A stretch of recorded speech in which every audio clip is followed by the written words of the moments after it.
Sword of Coming Chapter 1242. Chapter 1242 title on the gold list. Xiago asked tentatively, "Shall I invite the mountain master over?" The old temple master said, "I don't have that much face." Xiago complained, "We are all members of our own family, why are we talking so angry? It's impossible." In Lolu Mountain, Xiago learned a lot of sayings from Xiaomili. The old temple master said, "Retreating is a serious matter and should not be trivial." Xiago felt relieved. In ancient times, this Taoist priest who was invincible from the cave, capable of forgiving others but not others, was known to all Taoist priests in the world besides his love of brewing wine. In addition, no matter how high the Taoism of Bixiao Cave Master is, he will be as small-minded as he is and he will hold grudges. It is even more thunderous and famous. However, Xiaomo did not agree with this theory, and whispered to fellow Taoist Xiago saying that this fellow Taoist Bixiao was a rare and powerful Taoist priest in the world. Of course, the beginning and end of this sentence are absolutely true. Only the middle paragraph was added by Xiago himself, and then the music compiler had to record it, and it also had to be underlined. The old temple master said, "You can ask Xiaomo later about the specific process of the two-sword questionings." Xiago asked tentatively, "How specific is it?" The old temple master smiled and said, "Tian Kai, you are not the only one who can witness Daozuan, Xiaoma is not bad either." Xiago nodded, stretched out his hand and hooked it. The old patron sneered and said, "Let a guest take the initiative to get the wine. Is this the Luapa Mountain way of hospitality?" Xiago is now very smart in what he says and does. He learned a lot of skills in dealing with people in Luolu Mountain and said, "Leave aside the second place enshrinement, just think of me as Bai Jing for the time being." The old observer was indifferent. Xiago is helpless. Fellow Taoist Bixiao doesn't regard her as his sister-in-law. Mr. Zhu said it well, living in seclusion in the mountains will help you live longer, and you will always be accompanied by reading, flowers, moonlight and good wine. The girl in the mink hat took out 2 jars of wine from her sleeves, helped to remove the mud seal, and threw them to the master of Bixiao Cave. The old temple leader also took out 2 flower cups and pushed one to fellow Taoist Bai Jing. Xiago filled the fancy wine glass with wine and reminded, "As promised in advance, if I say something wrong next time, everyone should do the work and everyone should do it, come to me. Our mountain master is in retreat. Don't rush in blindly." The old temple master said, "Your wine quality is very good.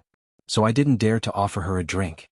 Xiago blushed, his aura was much weaker and he muttered in a low voice, "Drinking makes people cowardly." The old temple leader raised his chin in a certain direction. "If you are all a coward, who do you think you are?" Xiago was very annoyed.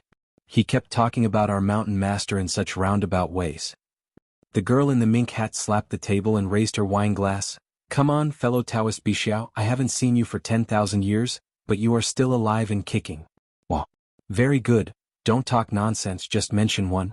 The old patron raised his wine glass and drank it down with Bai Jing. After the night sailing battle, Qin Pingan had been making bold assumptions and tried every means to verify it carefully, using Wu Shuangjiang of the 14th realm as his imaginary enemy. Before that, the imaginary enemy was Pei Min, a swordsman. That time outside the Tiangong temple in Tonggishao, Qin Pingan lost miserably and even lost an imitation sword. Like Bai Jing, Pei Min is a perfect swordsman in the Ascension realm, and he also owns 4 natal flying swords. He is also one of the 2 masters in Lutai. As a swordsman, Lutai is afraid of heights, which is because of Pei Min. Because he had been reminded by Lu Qin and Wu Shuangjiang, Qin Pingan must now be wary of the female crowned Wuzhou named Taiyin, because this veteran of the Qingming world with 14th level experience has set his sights on Qin Pingan's beheading, inspection, and execution. Wuzhou is in the realm of human appearance but weak sky. Qin Pingan met him last time when he was discussing affairs by the riverside of the Confucian temple. He was an outstanding person, and he was a person who acted more neatly than a swordsman. This means that whenever Wuzhou decides to take action, it will be the result of the lion fighting the rabbit with all her strength, and she will never have any ambiguity. After all, Pei Min didn't have much murderous intention during the battle at Tiangong Temple. Qin Pingan didn't think that Wuzhou, who needed to refine things to repair his path, would be afraid of his identity. The last time he was attacked by a 14th realm candidate ghost at the Alchemy Temple, it turned out that Qin Pingan's precautions were indeed necessary. After the founders of the 3 religions dispersed, the monks at the top of the mountain were no longer so particular about their work. As one of Qin Pingan's methods to suppress the bottom of the box, there are 3 cyan book pages and life-saving talismans involving the long river of time. The pages were obtained from his husband, and the talismans were drawn by Yu Xian. However, the sword holder reminded Qin Pingan that with these time talismans around him, it was still not a foolproof strategy. For example, it would be more troublesome to face Qin Qinglu, the dragon-slaying man who had returned to the 14th. Unless you are holding the big talisman that Daozu personally refined, it is a foolproof strategy. Being able to give a chi refiner under the 14th realm is equal to an extra life, which is the life of the whole body, not just the life of one finger. The old viewer raised his sleeves, counted with his fingers, turned to look in the direction of Fuyao foothills and said with a smile, "There are so many clues, overtly or covertly, hidden or explicit, all pointing to one place. It's all right before your eyes. Underneath, I just pretend not to see it. There are several swordsmanships in the world that dare to call themselves can communicate with the gods." The girl in the mink hat immediately pricked up her ears and waited patiently for the next words. Qin Lingjun had already fled. The boy in green with oil on his feet just felt that this mountain road was so long. Whether he was running at full speed or escaping against the wind, or even using the shrinking method, there was no end. The old temple leader asked, "Fellow Taoist Bai Jing, have you seen the sword talisman?" Xiego nodded and used a jargon from the antiques industry, "It's a good thing with a wide open door." The old temple master asked, "Aren't you interested in this ancient sword technique?" Xiego rolled his eyes and said, "To me it's still tasteless." The old temple master continued to ask, "What about Luapa Mountain, especially the Qingping sword sect?" Xiego pretended to be stupid and said, "I'm just a worshipper, I don't want this." To complete a sword art, 5 or 6 sword talismans are needed. Note 1, Chapter 851 Mud Bottle Alley. Of course, the premise is that the sword secrets contained in each sword talisman are not repeated. This object is destined to be unable to be imitated and imprinted. Sword tactics and sword talismans are related to the coexistence of great ways. She probably kept 3 copies. The old temple master said, "Mother-in-law, I'm not happy. On the avenue there are some ripples in the love between men and women, but it doesn't matter. Such deliberate avoidance has confirmed that there is no 300 taels of silver here." Xiego glared and said, "Fellow Taoist Bixiao, if you say that, I will." The old Taoist priest smiled and said, "Oh?" It was rare for Xiego to give in, but I want second the proposal. Today I have just accepted a direct disciple who has not yet been named. On such a happy day, I will not have anything to do with this stinky old man. In the past, when Luapa Mountain was unknown, in the western mountains, if you wanted to control the wind, you had to wear a sword talisman made by the Longquan sword sect's secret refinement. This was an iron rule established by Ruan Qiong. At that time, Changxing returned to Luapa Mountain before Qin Pingan, and it was she who bought the most sword talismans. Every time she went out, they hung them around her waist, as many as the keychain of the little housekeeper Nuan Shu. At that time she didn't think much about Changxing. Anyway, she had a rich family, the sword talisman looked beautiful, and the price was not expensive. I want to buy more if I want to live longer. In the future, I can give it to my son when he returns home, and then give it to the members of the Jisa Peak Ancestral Master Hall. In fact, the Longquan sword sect had rules at that time, and one person could only purchase 1 sword talisman. But at that time, Changxing was very close to Miss Ruan, who often went to Qilong Lane to buy cakes. Moreover, longevity is also kind.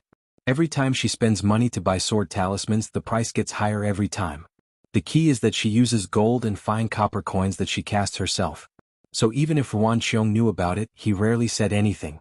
Another expert who has collected a large number of sword talismans is of course the wealthy Chief Zhou. Every day when I open my eyes, I wonder there is more fairy money in my account. I am worried to death how to spend it. Jiang Shangzhen, who exploited a loophole and became addicted to collecting sword talismans, paid someone to help him buy sword talismans from the Longquan sword sect. As Ruan Qiong's first disciple, Donggu had a good impression of Luolu Mountain because he was born a monster, so he turned a blind eye to it. Yangji, who is now running to Tongyi's house to help excavate the Great Dam, has in his hands the great demon of the old throne, who has an ancient magical power that even a noble dog would covet. It is useless for Yangji, who practices the natal water method, but it is a great supplement for Baijing, who practices swordsmanship. Xiego wanted to chop Yangji for more than a day or 2. Who can find too many Dao numbers?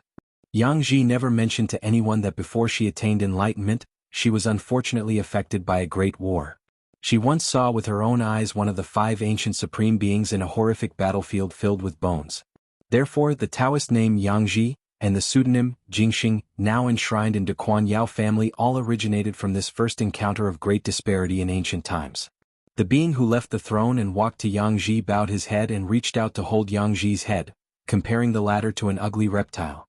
For some reason, this towering fire virtue, all the gods look up to, sits on the throne, cooks mountains and seas. Instead of killing a demon monk who practices water magic, he taught Yangji a magical power. In the Chongyang Temple in the capital of Xuanhuan Kingdom, there was an old Taoist priest who had not yet remembered his past life and named himself Hui Lu. Earlier, Aunt Feng stayed at the Fire Temple in Dali capital city. Before and after, which of these Shanjuchen has never met or talked face to face? You can ignore a single character or a single incident and excuse it by saying you are not smart enough. Are they connected in series and still pretending to be stupid? The stone bridge between Huaying Peak and Yingyu Peak in Chaoyu Mountain has waterfalls and rainbows spanning the sky. You want show up sooner or later, but you and Xiaomi are passing by, so you have to show up? Honghu Mountain and Hon Kim Lake, which was formed by Long Quan Jianzong moving the mountains and letting the rain fall, are just like a wordless encounter between mountains and rivers. Doesn't it also correspond to a certain gift given by someone in the early years? On the green bamboo slip, who wrote a sentence about landscape and reunion? Note 2, Chapter 180, like a god. The more you feel that it has nothing to do with love, the more guilty you will feel. Traveling hand in hand, swordsmanship opened up the wilderness, and had a very dangerous battle with the culprit of the Toyua mountain demon. Note 3, Chapter 860, Single Duel. The first disciple of the great ancestor of Toyua mountain, his natal flying sword, xianxia, has some of the magical powers of the 12 high-ranking gods, Imaginer, and Echoer. What the young official saw in his eyes was like meeting his inner demon. The city xuanhuan, who had given the sword-carrying boy a golden gallbladder, questioned the accountant's refusal to kill him at Shujian Lake. The appearance of the white-robed monk who surrendered the mental ape on the mountain wall in the past means questioning the error-free state that he has been pursuing tirelessly in the past. And Qi Jingshan, a woman in blue. She had no intention of blocking the road. It seemed that she just wanted to get an answer to something Dong Shuijing once asked Chen Pingon. At that time, Dong Shuijing's question roughly meant that Mount Shenshen in a foreign land was so far away, but Mount Shinxiu in his hometown was so close. If there were no distracting thoughts, why would he go to the two places or not? The old temple leader shook his sleeves to dissipate some of the Dao charm, and said with a click of his tongue, "You are an immortal, but you dare to stop Qin Qinglu from handing over his sword to behead him. You really don't take the dispute of Dao seriously." Xiego grinned and said, "Artists are bold, so it's just a false alarm." The old temple master curled his lips and said, "If the predecessors had not planted trees for others to enjoy the shade, and the Taoist friend Qingzhu had the usual temper, he would have killed anyone who dared to block his way. For example, Yu Yu, a swordsman in the Yupu realm, dared to kill Qiuji, who had high hopes from the Yugui sect. Xiao Mo, an Ascension realm sword cultivator, cannot do such a thing. Xiao Mo was like this, let alone Qin Pingon. People who practice Taoism have many identities, which are both talismans and burdens. Just like those in the market, those at the bottom of the world, those who can fight are afraid of being ruthless, and most afraid of encountering a muddy one. People with status often die at the hands of stupid people without status. While walking, he was stabbed to death for no apparent reason. Xiego said, "That's not the truth.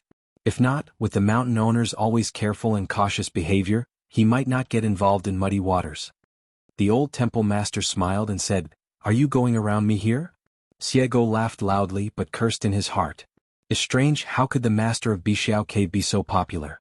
Our mountain master had an experience in the Lotus Root Paradise, one old and one young, one host and one guest. It is said that we got along very well. Seeing the little girl in black with her legs running as fast as the wheels of a cart, the old Taoist priest had no smile on his face, but his tone softened a lot and said, "The millet grains are here." As for the white-haired boy with the pseudonym Kong Ho, she naturally did not dare to come here. Xiaomili came with a mission. He ran to the table, took off his cotton bag and took out the dried melon seeds and fish at once. "Old immortal, I haven't been here for a long time." The old temple owner was a very serious person and asked with a smile, "How many days does it take?" Xiaomili didn't even need to do any calculations in his mind, he immediately reported the accurate number of days. Obviously he always thinks about this amiable old immortal.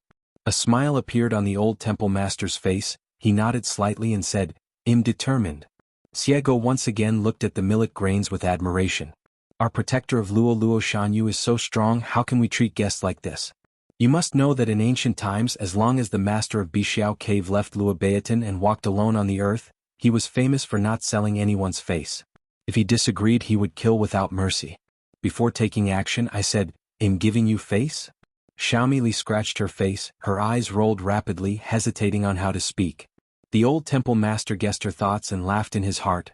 Tell that Sui Chugong Tianran, someone's puppet Su Jun, he has reached the 14th realm, and he will naturally have a reward from the Great Road. Especially wild and magnificent, the two hearts are in harmony with the dial, and they have officially become a Taoist couple. It is something that has never happened in thousands of years for the heaven and earth to be in harmony with each other. There is a lot of help, and the benefits of the Tao can be imagined. Then someone's the military solution is true, and you cannot die if you die. The actions of military strategists are interconnected and step by step. They are all planned by someone. Wait until Lu Xianyang and Xiangyue get married on May 5th of this year. After that, the master of your mountain will marry Ning Yao, the #1 person in the colorful world. Husband, if you save a lot of things like this, I believe that it won't take long for someone to lie down comfortably and return to the top without any effort. Xiaomi Li silently wrote it down word for word, and later reported the military information to the genealogy officer when he returned home. Xiego was amazed. So the Taoist monk of Kongho has such a good brain? No wonder our genealogy officer doesn't like to use his brain. The old temple leader said, times have changed. In the past 10,000 years, the Taoist power of the Qi refiner has not increased, and the mental strength is much higher. A Taoist monk has many secret methods. Xiego asked abruptly, that one is really invincible, won't he die? The old viewer looked at her sideways. Can Yu Do, the head coach who is sitting in by Yujing, be the same as Yu Do who left by Yujing to lead the sword? Thanks to the dog, it means he is not dead. Pity the bird. The old temple leader said, the content of Gao Gu's last Taoist meeting at Huayang Palace in Daifishan Mountain seemed to be the Taoist teachings taught to Taoist priests in the lower 5 realms, but in fact it had profound meanings. The better the Taoist qualifications, the better. On the contrary, the more you need to listen and watch. It turns out that Gao Gu, whose Taoist name is Jiyue, is recognized as the #1 alchemist in the Qingming world. There are 3 lectures on the Taoist meeting. One is about the similarities and differences between immortal and mortal souls. The second chapter talks about why the human body is precious, how the 365 Qi palaces can become a bridge of immortality, and details the positioning and development of the Prince's Mountain in the small world of the human body, as well as the exquisite arrangement of different natal objects, and what is the optimal solution. The third chapter talks about Lu Chen's swordsmanship chapter and Qiwu Luan. What is the high point of his teachings and how to implement his techniques. At that time there were many listeners in the mountains. Through the mirror, flowers, water and moon, all the Taoist priests in the 14 states of Qingming could hear the Tao. It's just that they didn't know it at the time. Gao Gu's appearance this time was both preaching and last words. The old temple master's vision and realm are all there, hidden in it, and even he has gained something. Xiego's eyes lit up and his expression was bright. The better the qualifications, the better. It's too implicit. Fellow Taoist Bixiao just told me my name. When he really wanted to sleep, someone handed him a pillow. Xiego was worrying about how to teach Chai Wu. The old temple leader took out a jade slip from his sleeve, handed it to the girl in the mink hat who looked awkward and reminded, keep it away. Yes.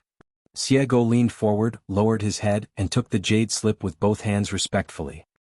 The old temple master's eyelids trembled slightly. He had only been in Luapa Mountain for a few days and he already had this kind of virtue?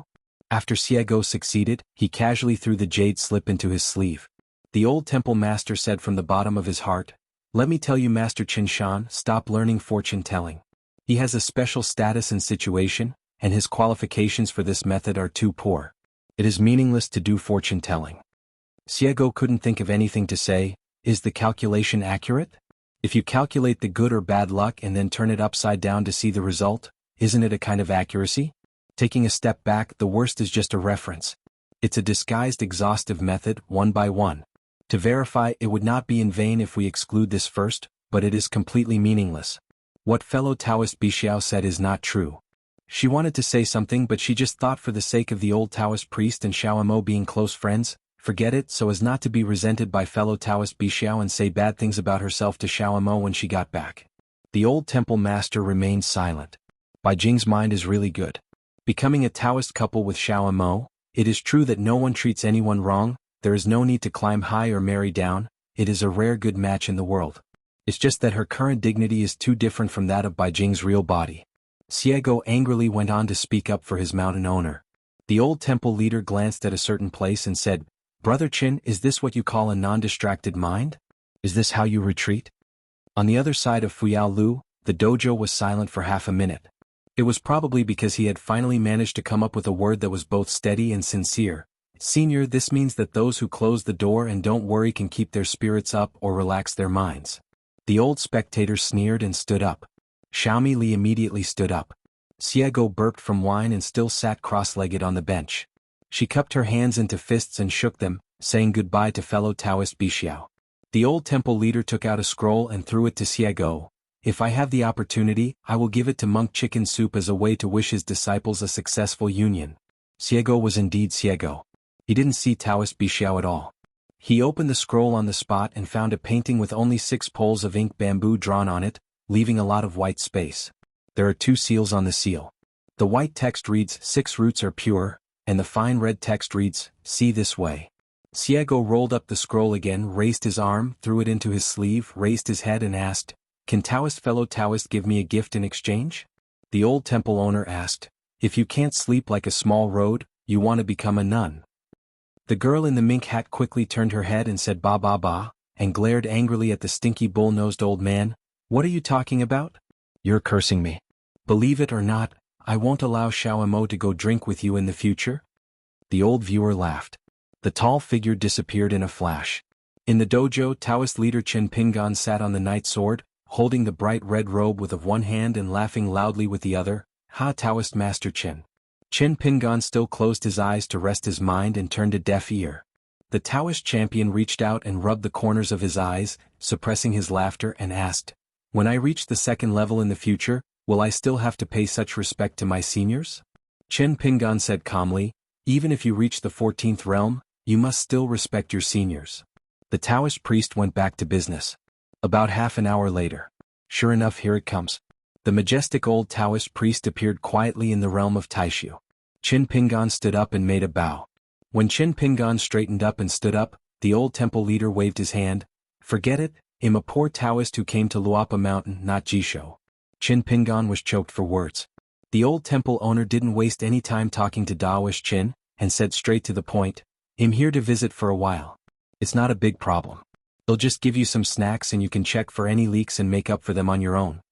While speaking, the old temple master threw Qin Pingan a piece of seal that was as big as a strong man's fist. "This thing is rare, the only one in the world. You carve it into a pair of plain seals first, and the remaining leftovers will be considered yours. The work is done well and the gold is polished." In Bingzhou, under the jurisdiction of Baiyujing Qingcue City, there is a swordsman named Fu Xuanjia from the Qingxin dynasty. He is young and has very good qualifications. He has been your envy for a long time, especially after seeing your preaching in Demugwen. The style becomes more and more convincing. After carving a pair of plain seals on one side, the 3,000 words of Taozu are engraved on the side, and on the bottom side of the white text, it is engraved, "When the spirit is reached, nothing can be accomplished." On the other hand, you can engrave whatever you want in the margins. You can even make up a few of your best limericks. Qin Pingan had already waved the cut-off sword and held the tip of the sword with 2 fingers, using it as a carving knife. Sitting on a futon, there is a table and an incense burner in front of him, and smoke is curling up from the kitchen. There were some small and square objects on the table, as well as a pile of Taoist books and dozens of talismans. Qin Pingan's cutting the sword movement was extremely sluggish, which shows that the seal material is as tough as a sword whetstone. Qin Pingan raised his head and asked, "It takes a long time, senior, can you wait? Or should I let Xiego take him to Qingming Tianxia?" The old temple leader said calmly, "The Confucian temple and Baiyujing cannot rush Pindao. The former needs to keep an eye on the trajectory of the 2 fairies, while the latter cannot take care of Pindo's fate for the time being."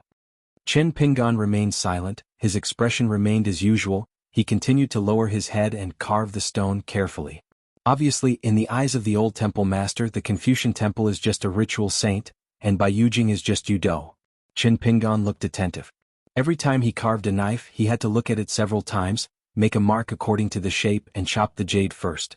Under the eyes of the old connoisseur, he only cut corners when the lard was deceived. With nothing to do, the old viewer reached out to grab a copy of The Authentic Book of Alchemy, and turned directly to the last 2 pages, which were all blank. The old temple master breathed lightly at the page, then put his fingers together to remove all restrictions, revealing 2 talismans and hundreds of words of comments. Coincidentally, one of the talismans is called Eternal Life Bridge, which is almost one of the 3 lectures of Gao Gus preaching. A bridge of immortality for a Taoist cultivator is actually a series of 565 human and chi palaces. The human body is born with it, and this is the foundation of the Tao of the Qi refiner. Drawing every big talisman in the world is extremely difficult. The greater the effectiveness of the talisman, the more equivalent results must be paid. Not only does it require consuming a huge amount of the spiritual energy of heaven and earth, it will also damage one's spiritual conduct for many years. What's more, it also requires consuming the merit and luck of the person who draws the talisman. Chen Pinggan's falling sword became more and more ups and downs, and he took the prototype of Su Zhang. He rested for a moment, rubbed his wrist and asked, "Can these methods of mine stop Wuzhou's sneak attack?" The old temple master was not in a hurry to give an answer.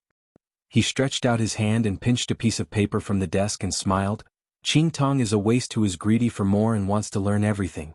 He is not good at anything. He only has the qualifications to learn talismans. It's okay to learn this sudden talisman from Lu Laosan. It probably took 200 to 300 years to get a barely spiritual resemblance. But Lu Laosan also learned the 10,000 years talisman from his master. What Xiao learned from it is already a first-class original. If Qing Tong imitates it again, it will be another layer of distortion. When it comes to you, it has been manipulated again, haha. The old temple leader grabbed another true match, first created by the Lu family of the Yin and Yang family in Middle-earth, nodded and said, "Even if I come to Howren in person, you can use those messy methods and this trivial corpse-killing talisman to sacrifice after coming out. It is no different from the real body. You can take the place of death. You can use 3 of them in a row. The corpse-killing talisman and the sudden talisman are used together. If you fall to one level, it will be enough to support you until someone else comes to save you. Your life is safe. The premise is that my continent only captures treasures. I don't want to kill anyone, and I also don't want to be arrested by the young master and sent to the Confucian Temple's Merit Forest to be imprisoned."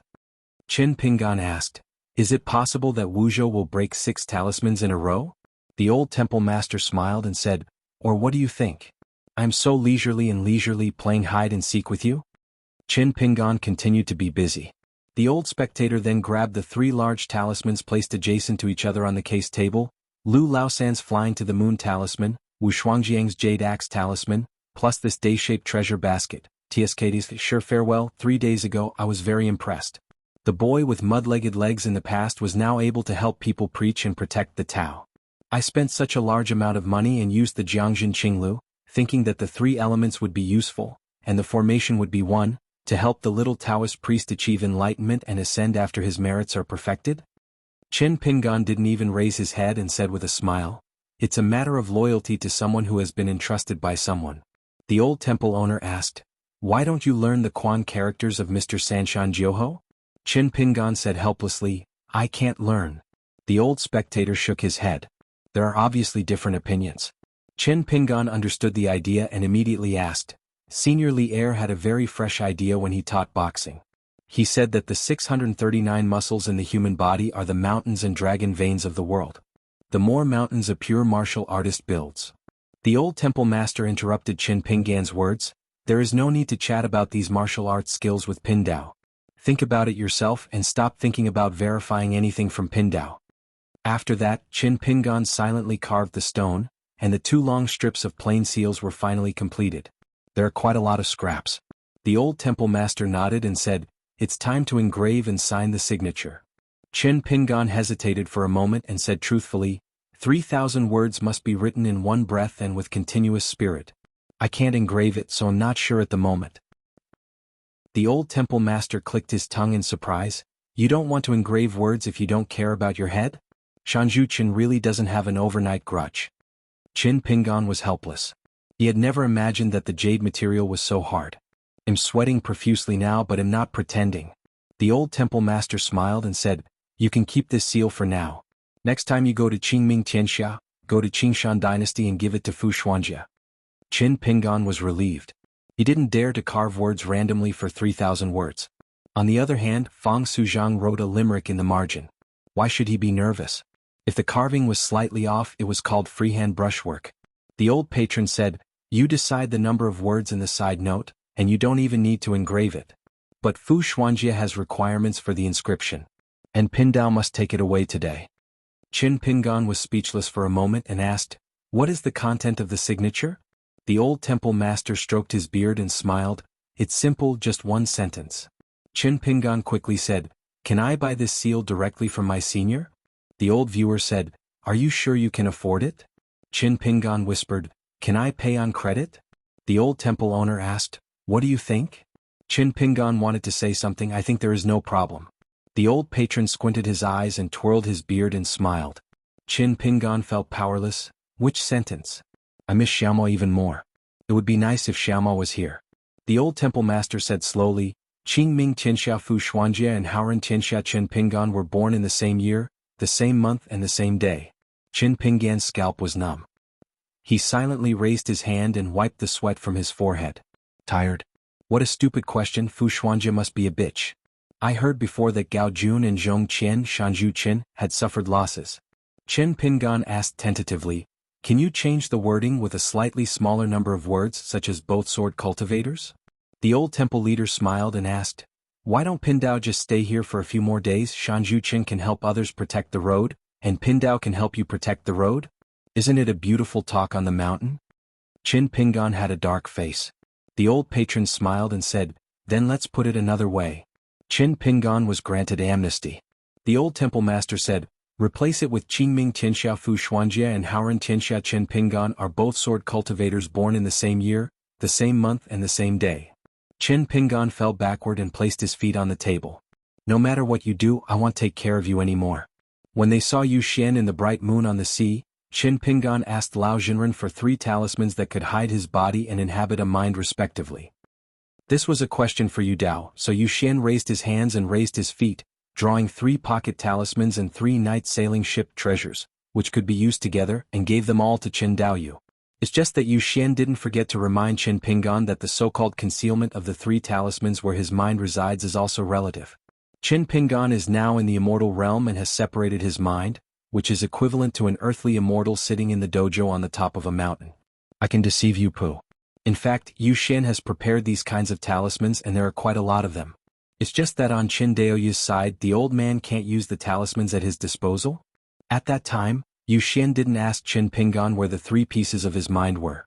This is also the reason why the old temple master mocked Master Qin on the other side of Luopa Mountain for being so serious about seclusion.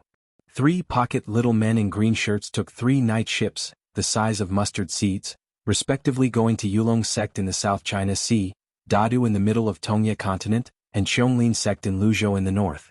When they arrived at the boundary of Yulong sect, Qin Pingan was very patient instead of driving a boat to land. Near the island of Natsa Mountain, he saw a few fishing lines as thick as the mouth of a well. It turned out that there were several chi practitioners from the lower 5 realms. Fishing here, as for the fishing skills, the kind of fishing that is set up at a street stall is almost on the same level as Liuxiang of Dehangshui. After waiting for a long time, I finally found a huge sea fish. It had already bitten the bait. Before the monk lifted the rod, a night boat rushed toward the fish's mouth and dived into the fish's belly in an instant. Your uncle. It turned out that all the sea fish had taken the bait and left the hook, and no movement was seen on the shore. The little man in green shirt cursed and had no choice but to leave again, driving the ferry and wandering in the water, waiting for the next sea fish to bite the hook and be caught by the guy on the shore trying his luck. The master brother on the shore who missed the fish catch later realized that he seemed to be lifting the rod in a carefree manner. Although the rod was empty, he was still excited and disappointed in every possible way. He actually had the nerve to repeat to others that it must be at least 1 fish. A big fish weighing over 100 pounds. Listening to the conversation on the shore, Qin Pingan already remembered this guy's name, Hiburua. After a long wait, as patient as Qin Pingan was, he could hardly bear to drive the ferry directly to the shore. In the past, I always felt that those who were practicing Taoism or pure martial arts, and did not use any magic, supernatural powers or infuriating means when fishing, could be considered as members of the same Taoist community and have a taste for it. I finally seized the opportunity and hid in the belly of a stupid fish, and was caught by the expert brother with a pole. As a result, the guy thought the fish was too small and threw it back into the sea. The guy was mumbling something, "Go and call your ancestors and relatives to come over." "Grandmaster He, are you playing with me? You are not in the Lujin realm but in the immortal realm, right?" Fortunately, the chi practitioner next to Grandmaster He caught a fish and was thrown into the fish basket. As for Grandmaster He finally begged some friends for some fish and put them into his own fish basket.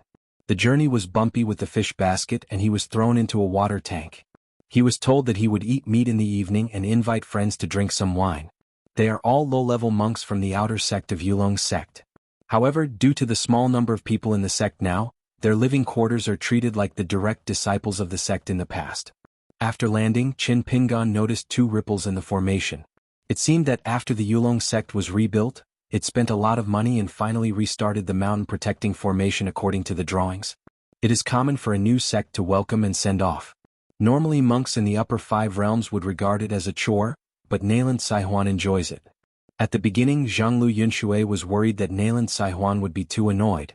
He was even more worried that if something went wrong, he would have to exchange identities between the sect leader and Zhanglu. Xuanhuan, who had always disliked socializing with people, banquets and socializing, had even made plans for her to help fend off the guests so that sect leader Nailan could concentrate on practicing his sword. Nailan Xuanhuan asked Xuanhuan to stay aside. You, the manager, met the distinguished guests. After chatting for a few words, you finished talking. After you sat down, you even looked at each other.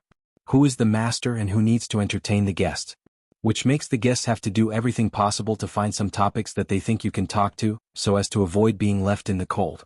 Besides, are these just guests? It's all money. There are many beautiful men in the Great Wall of Sword Chi, and there are even more beautiful women. Nailan Xuanhuan is one of the best. His appearance is outstanding, and the exquisite decoration adds to the charm. The total number of dresses, jewelry and makeup that Xuanhuan has used in his life may not be as much as Nailan Kaihuan's replacement in just 1 month. Today's meeting at the Zushi Hall mainly discusses the opening of a sea city. Whether it should be located at the Biu Island ruins, and some Xianxia islands and small sects that are far away from the Yulong sect have applied to become the headquarters of the Yulong sect. The vassal, how to screen the qualifications and select the best for admission. Master Nailan wore a palace-like makeup that was fashionable in a certain Middle-earth dynasty. He wore a jade hairpin on his head, and a lifelike bright red dragonfly was cleverly carved on the end of the hairpin. Nowadays, the ancestral master hall is divided into 2 camps, the old and the new, and 2 mountains. Nailan Xuanhuan entered the Yulong sect with a foreign surname, and she brought a large dowry with her. There are a total of 6 earth immortal chi practitioners, 3 sword cultivators and 3 ghosts. In fact, Nailan Xuanhuan, who is already a Jade Pu realm sword cultivator, claims to the outside world that he is the bottleneck of nascent soul realm. The only one who knows about this is Zhanglu Yunshuan. If Nailan Xuanhuan hadn't brought this group of confidants, mother's family. The Yulong sect, which was rebuilt under Yunshui's hands, was in a miserable situation. Even including the vassal sects, the total number of recorded genealogy monks is less than 100. In the beginning, the only thing that could stand out in an ancestral hall was the 1 nascent soul and the 4 golden pills.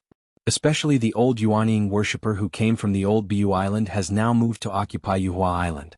This guy named Tian Su, when he found him in Yunshui, actually said that he would become a Taoist companion with her, even if the family was separated, and the couple grew up the Yulong sect together. If she feels that it's hard to save face and it won't sound good if word spreads, the 2 parties can have a good time and spend a few nights together. That is to say, Xuanhuan, who has a weak character and is in a difficult situation, is easy to talk to. Otherwise, if it were any leader of the sect in the Yupu realm, he would encounter a nascent soul realm who dared to be so reckless, not to mention killing him on the spot. It was deported. That's why Nailan Xuanhuan later said that she was a typical practitioner of paper skills and bamboo strips. Xuanhuan is not upset. What sect master Nailan said is true. Cultivation is really just about cultivating the Tao, whether it's sparring with others or fighting to the death. Xuanhuan is really in a mess. Moreover, Nailan Xuanhuan said something strange at the time so that Xuanhuan did not need to belittle herself at all. When it came to fighting with others, she was not as weak as she thought. She only needed to do it again and again. The more times, the more experience she gained. Xuanhuan are definitely a hidden master of this art, one of the few great masters, and you can rival the immortals in the Jade Pu realm without falling behind. After Xuanhuan heard this, he didn't take it seriously and didn't dare to take it seriously. He only took it as a few words of comfort from sect master Nailan. Nayland Xianhuan sat in the middle position of the sect leader, yawning, listening to the discussion below. She really couldn't cheer up. They are all the top leaders of Yunzhu and Quan Mansion, and they discuss things there.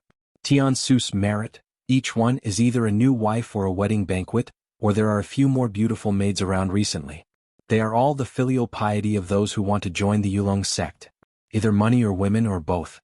Nayland Xianhuan glanced at the fourth in command of the Yulong sect, the chief worshipper Tiansu, who was sitting upright, as if facing a formidable enemy and not squinting. Now this old pervert is completely honest.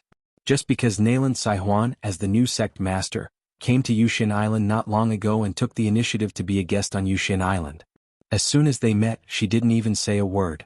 The old Yuanying who was the host and hurriedly came to greet her was ignored. The sword? Nayland Xianhuan asked, do you understand?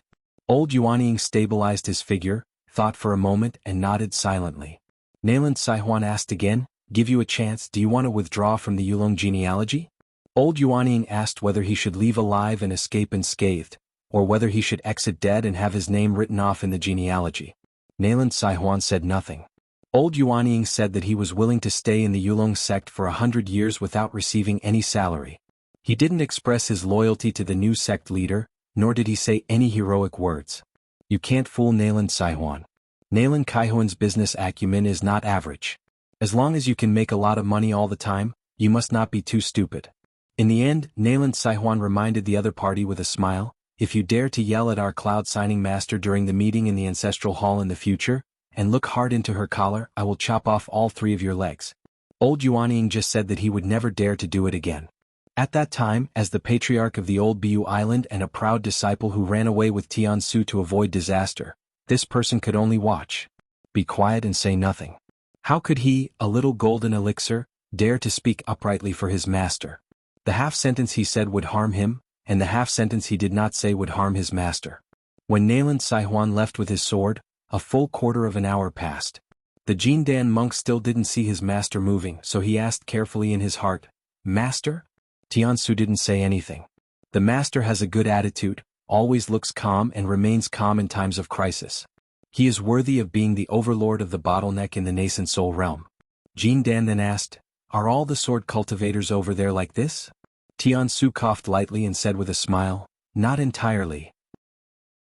In terms of cunning and courage, there is no one who talks about cross-continental ferries who is not extremely smart and has seen strong winds and waves. They can't beat him, let alone him. It is said that the first person to die in Chunban's high back then was not the boat owner or steward who caused trouble, but almost a certain female sword immortal who belonged to the Great Wall of Sword Qi. And this female swordsman is Nayland Xianhuan, the new sect master who almost killed the old Yuanying with one sword. Seeing that the apprentice had been dumbfounded, Tiansu sighed, Zhao Xian, don't be dumbfounded. The master is seriously injured. Please give him a hand.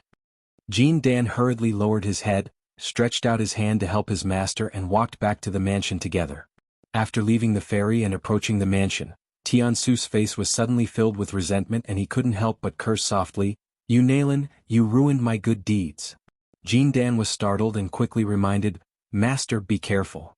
Old Yuanying sighed with a look of despair on his face and murmured, Zhao Xian, you know how to practice water and fire as a teacher, but you don't know. That girl Yunhuan has most likely learned a skill of rain. The secret of the dragon sect. Otherwise, why would you come here? Bu Island is gone. Go to Tongye continent, let alone be an aggrieved chief worshipper. You can directly establish a sect and serve as a king for a certain dynasty. Master, aren't you more carefree? The previous sword light seemed to go straight to the Yulong sect without any delay. Whether it was the name Nayland Xianhuan or today's passing sword, the people and things fit the style very well. In fact, Nayland Xianhuan, whose real body was hidden in a small patch of clouds, squinted his eyes, thought for a moment and nodded. It was generally confirmed that Tiansu was a cowardly person. A few flirtatious words frightened Xuanhuan, a silly girl without any serious thoughts at all. Nayland Xianhuan could not trust this old Yuanying who had gone and returned. It's not that he is greedy for life and afraid of death. There are many Qi practitioners in the world, and he is not the only one who is afraid of death. Get up early and stay late. Busy and busy. Everyone has their own way of living. But you must not secretly collude with wild beasts. This is Nayland Xianhuan's bottom line. The discussion in the Patriarch Hall is over. Anyway, the conclusion has been decided by default. No one dares to have any objections. Nayland Xianhuan kicked off her boots and sat cross-legged on a chair, leaving only the cloud signature. Seeing that the sect master was silent, Xuanhuan stayed with him in a daze. After being dazed and silent for a long time, Nayland Xianhuan remembered something. Have you ever heard of the lineage of Xie Yuan and Xishan Jianin? Yunshui shook his head, unheard of. Nayland Xianhuan frowned and said, back in Jinjiazu, a sword cultivator found me and wanted to recruit me into his group. She and Xuanhuan gave a general introduction to what Xie and Xishan Jianin did. No matter what, Xuanhuan, this woman always has the kind of good luck that makes stupid people lucky. After Xuanhuan heard this, he wondered, it sounds very good. It's a hugely profitable deal, exchanging information and communicating with each other. Why didn't the sect leader agree to them at that time? No matter how much she doesn't understand business, she still knows a simple mountain truth. A new source of wealth often comes from a piece of news. Nayland Xianhuan sneered and said, I am a businessman full of copper odor. No matter who I do business with, I only recognize one purpose. Any benefits must be paid at the same price. If you don't care about money, you must settle the account on favors. Yes. The advantage I take from someone today can easily be the loss I have to pay back tomorrow. The more they don't talk about money, the more panicked I become. So I asked them why they didn't go to Tingji and Luji. The other party said it was meaningless. Of course I said I understood, but in my heart I started to curse. Well, you think I'm low-level and easy to cheat, right? Or do you think I can't do anything if I default on my debts in the future? I asked them again if they were looking for Miyu. The man was honest and said that he was not looking for him yet, but he might find the young hidden official directly in the future. Having said this, Nayland Xianhuan smiled and looked at the most shameless lawyer in charge, never expecting to find that the other party was also looking at him with a playful look. Nayland Xianhuan was furious. Well, even Yunsu and Zhanglu knew how to challenge herself on the issue of men and women. Yunjuan smiled and said, Sect Master Nayland, do you still like him? Yunshui was stunned. Nayland Xianhuan and me, you are swordsmen of the same generation and about the same age. This is very troublesome. It might be better if he was a few decades or 100 years younger than Miyu. Nayland Xianhuan was different. Back then she was always 1 or 2 levels below Miyu and couldn't catch up. It wasn't until Miyu climbed up to the Jade Pu realm and Nayland Xianhuan left Xianxian Mountain that he reached the nascent Soul realm. After everyone arrived at Houran Tianxia, Nayland Xianhuan finally reached the Jade Pu realm.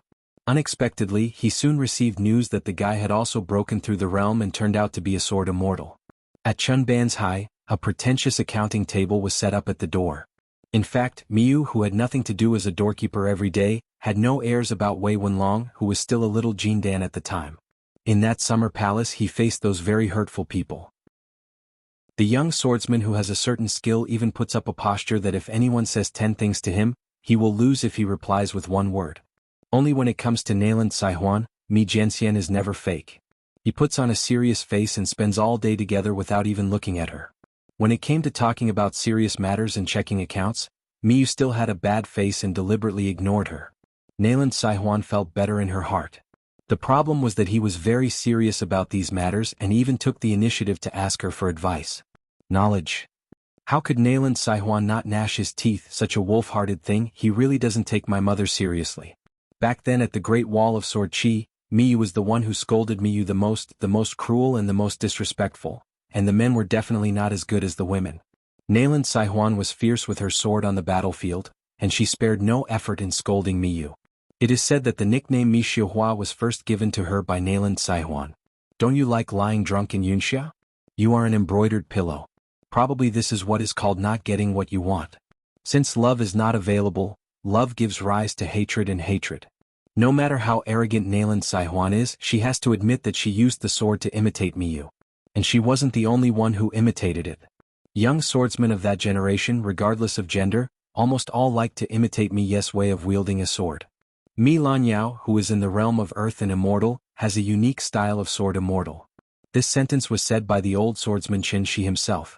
Among the audience at that time was Nayland Xiaowei. Of course Nayland Xiaowei listened. Moreover, Miyu's accumulated military exploits for killing demons with his sword were obvious to all.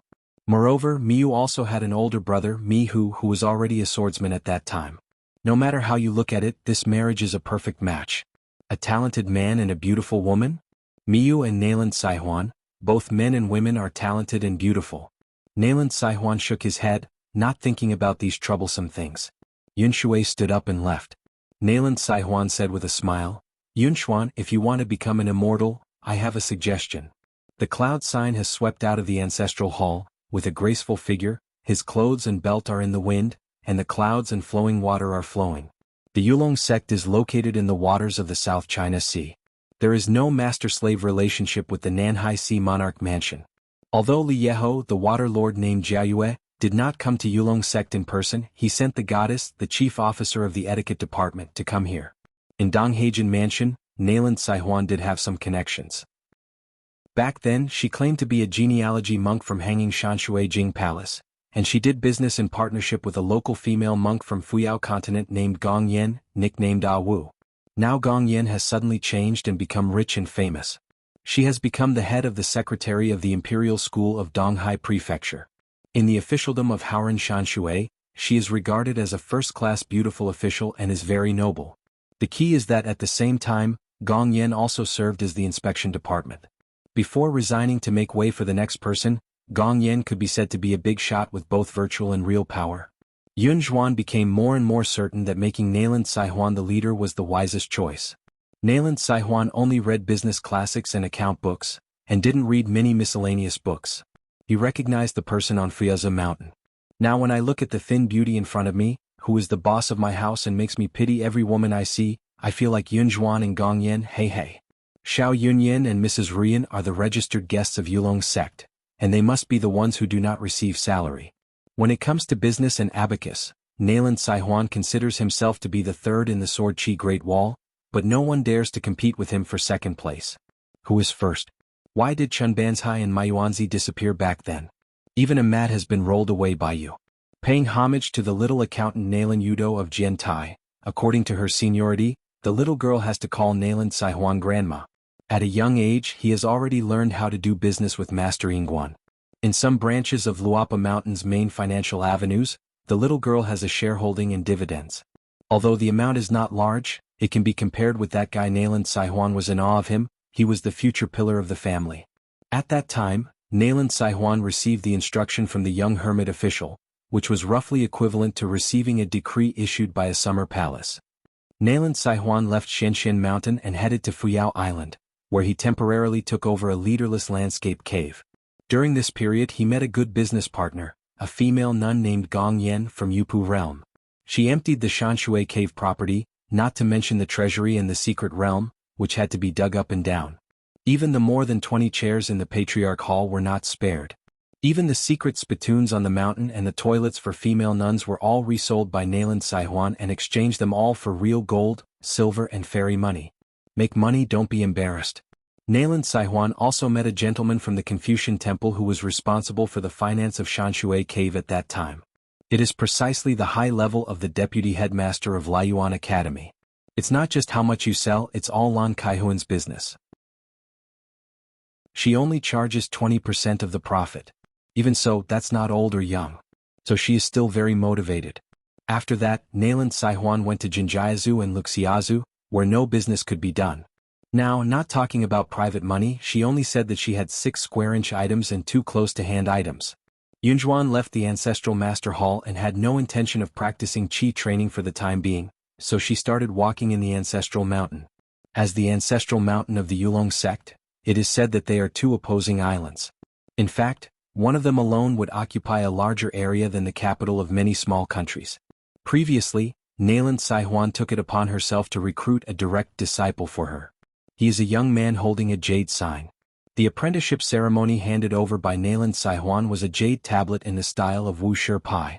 Note, Chapter 927 Borrowing thousands of mountains and waters with you. 8. On one side are the 4 characters Jianxi Great Wall, engraved in seal script, and on the other side are the words Haoran Xianxia in regular script. On the side of the Sword Chi Great Wall, there is also the word Yin Guan, inscribed in small seal script, plus a number in small regular script.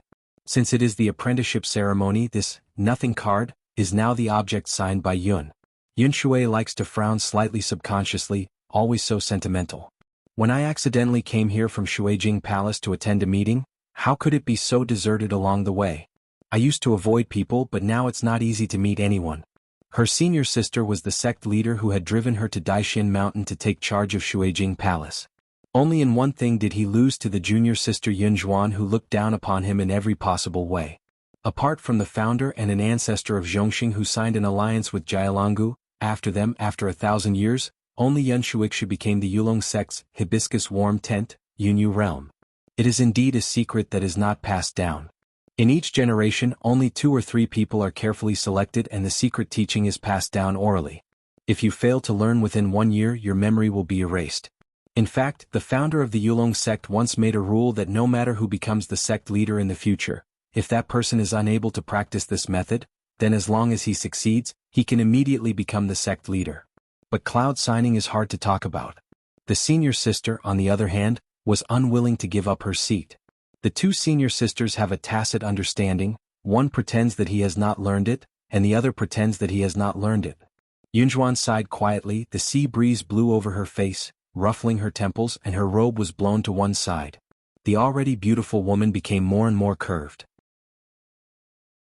Although the sect has a small number of people for the time being because the sect leader is Nayland Saihuan, most of the young genealogy monks now are the direct descendants of the ones that Xuanhuan took away from Shuijing Palace back then, because they are hanging upside down. The mountain cultivators are actually more knowledgeable than the Yulong sect's ancestral mountain cultivators. In their spare time, they talk about the stories and anecdotes of the Great Wall of Sword Qi with great relish, which is a common occurrence. There are some unsubstantiated gossips, and they also say that they have noses and eyes. They like to arrange seats for the sword immortals of the Great Wall of Sword Qi. They often disagree with each other and get red-faced. There are also some people who talk about the young hermit official. They like to make fun of their classmates who have average qualifications. They like to say, when you are away from home and traveling around the world, you are a student of the young hermit officer, and you have surpassed the 10 realms? Those with poor qualifications really feel that practicing Taoism is not easy and the work is hard. When you can't hold on, just think of Lord Yinguan, who puts on women's clothes, walks out of the summer palace and goes to the battlefield to kill monsters. Xuanhuan looked dazed and stretched out his hand to smooth the black hair on his temples. She came back to her senses and quickly waved her sleeves to dispel the signs of cloud and rain. The new sect leader, the new offerings, the new genealogy, everything is a new look for the Yulong sect. There are still a few old people who were once emperor and courtiers. Now this group of old Yulong sect elders, including the 2 earthly immortals Tiansu and Zhao Xiyuan, are actually sitting on the bench. In the northeastern sea of Yulong sect, about 1,000 miles away, there is the largest vassal island named Yuxian Island. This name seems to come from the fact that in history, some enlightened people became immortals here. The monks on Yuhua Island have recognized this for hundreds of years. The elders of the sect said so, and so did the elders of the sect. That's right. In fact, none of the younger generation of genealogy monks believe this rhetoric, not even the people who say it, let alone the outsiders who listen to it. Yuhua Island was lucky.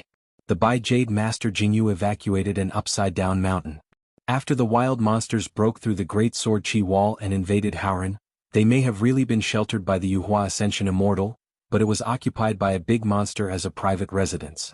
Waited until the wild monsters came like a tide and then retreated. The monks who hid the God Lord and took refuge on the island returned to Yuhua Island, packed up, and found that they could still be used, together with the jasper that was destroyed and eventually became a ruins. The close proximity of the islands creates a stark contrast. As for the island owner being replaced by Tiansu, in fact, it is a trivial matter in comparison. In such a chaotic world where everyone in the Ascension realm is about to fall, those of them who will never reach the threshold of the 5th realm in their lifetimes are truly lucky among misfortunes to be able to survive, escape from disaster, and return to the old mountain gate. Back in the day when the sect was at its peak, the Yulong sect owned 27 vassal islands outside of the ancestral mountain. Every vassal mansion or sect that needed to pay tribute to the Yulong sect had a ferry built, but each ferry the size of the area is calculated based on how many talisman boats can be accommodated at the same time. The Yulong sect has a quota, but it can be increased or decreased every 10 years. It is said that each seat in the Patriarch Hall is controlled by the worshippers who are relatively close to the front. The power of life and death, that controls 1 or 2 fairy island ferries, is not included in the salary, and is euphemistically called Bing Jing. Therefore, Yulong sect does not need cross-continental ferries at all. It only needs to do business with those cross-continental ferries and make a lot of money by collecting rent. A sect, like an officialdom, together with the ancestral mountain and vassal genealogy monks, plus the relatives of the immortals, maids and miscellaneous servants, The total number is more than 30,000. Du Yulong sect is divided into 3, 6, and 9 levels, with a total of 22 levels. It can be regarded as immortal and secular, and everyone has hope. Near Yuhua Island is the jade-like island that is rich in a kind of fairy tourmaline. You can make money by buying it. If the local sect had not strictly controlled output, made up its mind and made long-term plans, it would have made a lot of money long ago. This Jasper Island was once the leading immortal mansion among the sects of the Yulong sect. As a result, when the wild demon clan poured into Howren like a tide, like locusts crossing the border, they devoured every bit of Jasper Island and left it bare. When old Yuan Ing Tiansu returned with a group of disciples, he had no choice but to move to Yuhua Island next door. The other sect is quite sensible and is happy to be the deputy leader with his back against a big tree to enjoy the shade. As the master's beloved disciple, Jindan Zhao Xiyuan, the master of the law in the past on Bu Island, saw the ruins and felt extremely regretful. If I had known this, I might as well have started digging into the mountains and mining. Tian Su, who was recuperating in seclusion, walked out of the dojo. For some reason, old Yuanying felt a little irritable, so he came out to relax. Sensing the master's aura, Zhao Xiyuan, who had just been promoted to head, hurriedly came closer, not daring to neglect the master. The master and the disciple climbed up to the ascension platform on the top of the mountain together and looked into the distance. Tian Su looked towards Jialong Valley. Yulong sect and Jialonggu have been neighbors in the mountains since ancient times, not too far, not too close, and just the right distance apart. If they are too close, it will be easy to grab territory and compete for the spiritual energy of heaven and earth. It's too far away, so there's no such thing as neighbors. Distant relatives are not as good as close neighbors. Coupled with the fact that the two sides are in harmony, the relationship has always been very good. The dragons that go to Nanpajuo Island to spread clouds and rain often end up exhausted on the way back. This is what boatmen at sea call a tired dragon falling into the sea. The Qi practitioners of the Yulong sect will lend a hand to help circulate the water veins, add fuel to the fire, and float back. Jialonggu. At the same time, as a reward, the Yulong sect has a quota of direct disciples of the Ancestral Hall every year, holding customs clearance certificates, and they are qualified to go to the depths of Jialong Valley to practice water magic there. Zhao Xiyuan asked in a low voice, "Master, are you worried?" As soon as he opened his mouth, Zhao Xiyuan felt that he had said nonsense. The master was almost chopped to pieces by that woman with a sword, and not long ago he resigned from the position of leader out of frustration. If the master has nothing to worry about, it is not because he is good at cultivating qi but because he is careless. It seems that I still haven't cultivated my mind enough. Facing the domineering Nayland Saihuan, I have panicked. Tian Su spoke from his heart. It's nothing to worry about. I just thought of a young man who seemed to have great luck, but just a little bit of luck. He was a poor man who had a higher heart than the sky and once felt that he was destined to be his destiny. Zhao Xiyuan hesitated for a moment. Master, are you talking about Fu Ku, the direct descendant of the Yulong sect? Fu Ku was once the youngest golden elixir immortal in the history of Yulong sect who was recognized as having the best qualifications, luck, and fortune. Of course, this boy's beauty is even more impressive. After all, he is a monastic genius who hopes to become the first male sect leader of Yulong sect. Nestled in the red and green, enjoy the blessings of the people of Qi. Any female cultivator who is the direct descendant of Yulong sect, hey. Not to mention 2 people. Tian Su smiled and said, back then he was full of confidence in his future. To be precise, he was ambitious.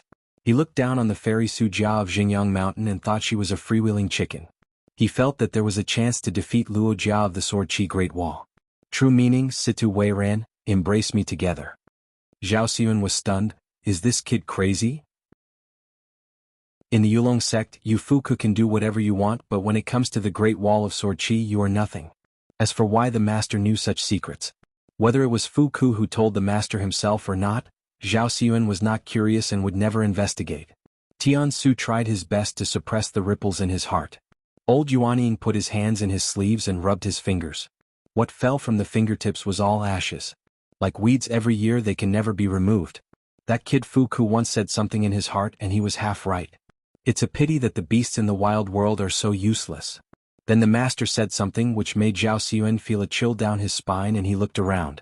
Tian Su put his hands in his sleeves and said calmly, since we are visiting Yuhua Island, then the visitor is a guest, so there is no need to hide him.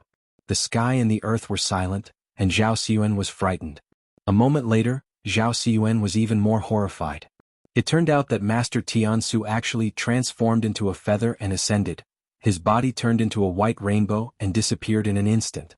Then there was a man in green shirt with a hosta on his head, stepped out from the moon phase of the precious light, went straight to the ascension platform and said to himself, "It seems that it is not the Xuanjiao mountain Taoist, but most of them are he is one of the 20 people.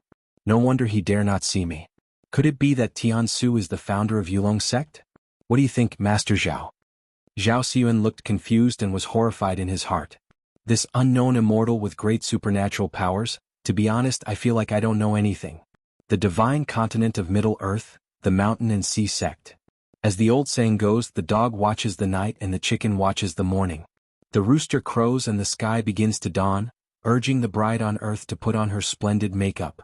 Early in the morning. A little girl is holding her beloved oil paper umbrella that she carries with her all year round. When we walked to the seaside and the sky was blue, after finding the same spot and stopping at the same place, the little girl still opened her umbrella and curled up, as if she was hiding in the umbrella. Looking all the way you can see Aquarius Island. Even if you can't see it, your hometown is right there. The little girl muttered something. Her name is Xuanhuan and she said she chose it by herself. First, the sect leader Nailan Xianxia, who had a dry cigarette stick tied to his waist, came here to sit down and started to smoke. As for the appearance of the master of the Shanghai sect, I don't know who gave the description. The beauty of a woman, thousands of words, are all in this body. So Nailan Xianxia is naturally a very beautiful woman. Then there is Fei Tsue, a female ghost who looks like a girl. She was forced into seclusion in the past and wanted to become an immortal. However, she failed to survive the tribulation and had to be transformed into a ghost. The only advantage may be that her previous appearance was not good-looking. Now she is much younger and more beautiful. Zhu Hua comes from the old Beiyue territory of the Great Li dynasty of Aquarius continent. He is a little elf who considers himself diligent and the most serious about his job. One early morning she was wandering on the mountain road, and then she was bumped into by a woman in Tsingyi with long braids. Note, Chapter 631, The light wind melts with the moon. After that, the little spirit started hanging out with the sister in Qingyi who really liked eating cakes and seemed to be unable to cheer up every day. The little girl put away the oil paper umbrella, used it as a hammer, swung it vigorously and muttered words alone. Xuanhuan often talks about this, and the two listeners on the side have long been used to it. If you remove the onomatopoeia that the little girl added randomly, the content of a few hundred words is actually a sword-making formula. Fei Tsue found it interesting and asked with a smile, "Xuanhuan, my thoughts are pouring out like a fountain today. Is this a new song you made up?" The little girl stopped and said angrily, "Someone else taught me. After carrying it for a long time, she said that if I couldn't carry it down, she would eat me. I won't be hungry, but it will fill my teeth."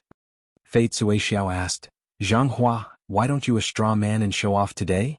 The little girl said angrily, "I forgot to bring it." Nailan Xianxia smiled and said, "The authorities don't care. You are a little girl picked up by them. Why do you want to fight for her?" The little girl put her hands on her hips and her cheeks were bulging. "Just wait, I will meet the bad guy and I will give him a good punch." Fei Tsue held back her laughter. Nailan Xianxia exclaimed, "We met before, why didn't I see you punch?"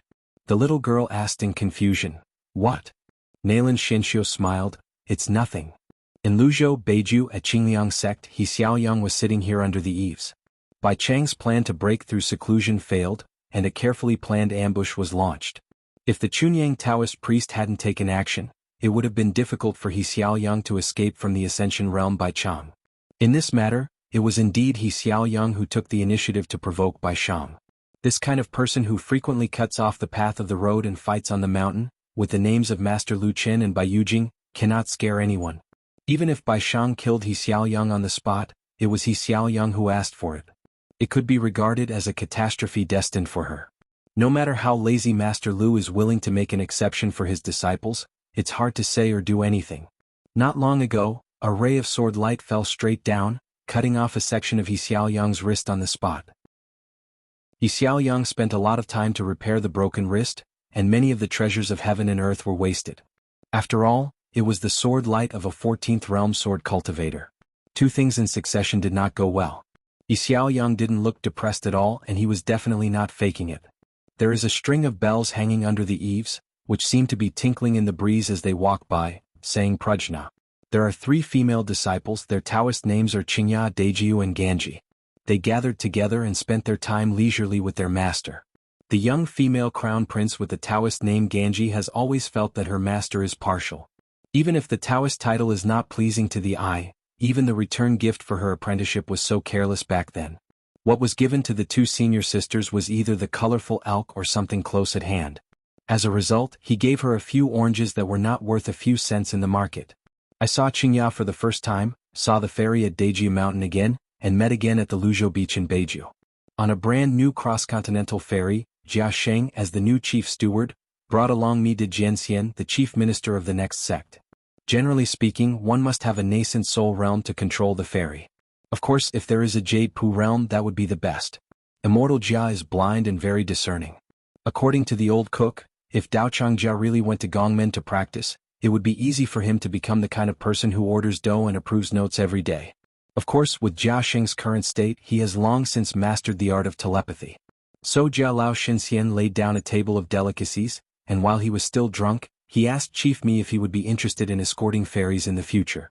Miu became excited as soon as he heard this, saying why he was not interested, he must have it. On the boat you can also open the mirror flowers and moon. Jia Sheng said that this ferry was not going to Beiju Luzhou, but was going to Nampaswazu, Yilongzong Jialonggu and Fuyezu.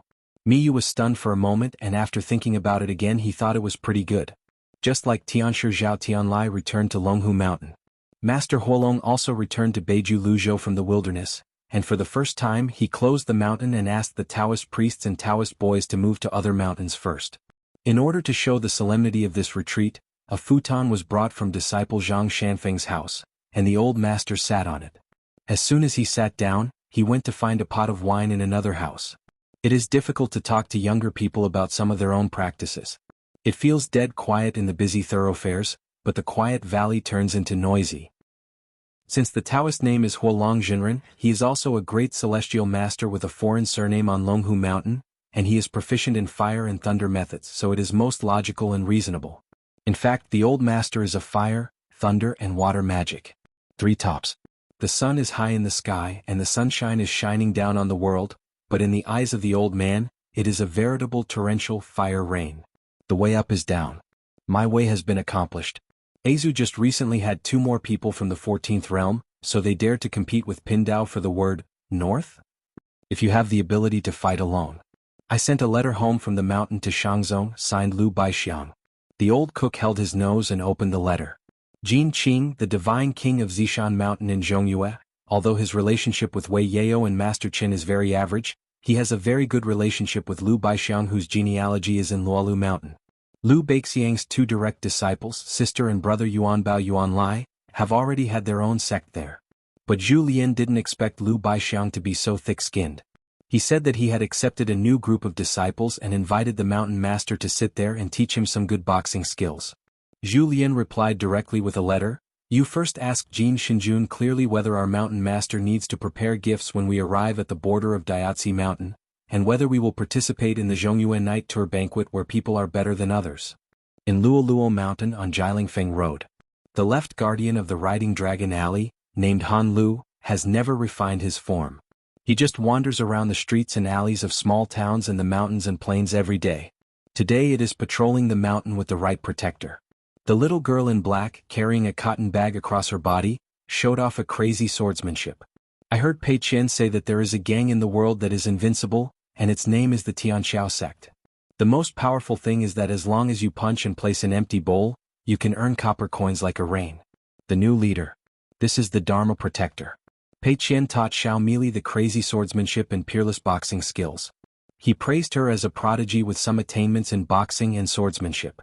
Jumping up and down, walking quickly, raising legs high, using boxing boots, body spinning like a top, energy sinking in dantian, humming haha. Recite the formula in the secret book loudly, pick a needle with your finger, sweep a large area with your fist, punch like an arrow, close the fist like a flying sword. All the coins come into my bowl. Protectors will left silently.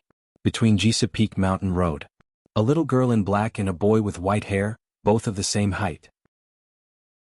The white-haired boy opened his voice, his face flushed, and he raised his arms and shouted, "Ancestor Yingguan, take a puff of dry cigarettes, your magic power is boundless. Ancestor Yingguan, drink some wine, your sword skills will reach the sky." Xiaomi Li gave a thumbs up. Oh, it rhymes. Taking advantage of Lord Yingguan's absence, the genealogy officer quickly expressed his loyalty. What? Why didn't you show off when Lord Yingguan was present? Good question. That's not a sign of loyalty, that's flattery. It is not the act of a strong-willed hero of our generation. Right, Lord Protector, right? In late spring the grass grows, orioles fly and the mountain flowers bloom. They came to a quiet place with osmanthus trees on both sides of the road. They squatted in the shade of the trees, whispered to each other, ate melon seeds and chatted. Wait until the spring breeze calls for summer and summer calls for neighbors. Wait until the osmanthus blooms here in autumn, and the fragrance hits your face. You can smell the fragrance for miles, and you can walk leisurely and enter the world of golden millet. In Fiola Dojo, Shanju was quietly carving words at his desk. The old temple master stood beside him, with one hand behind his back and the other holding a blue brick.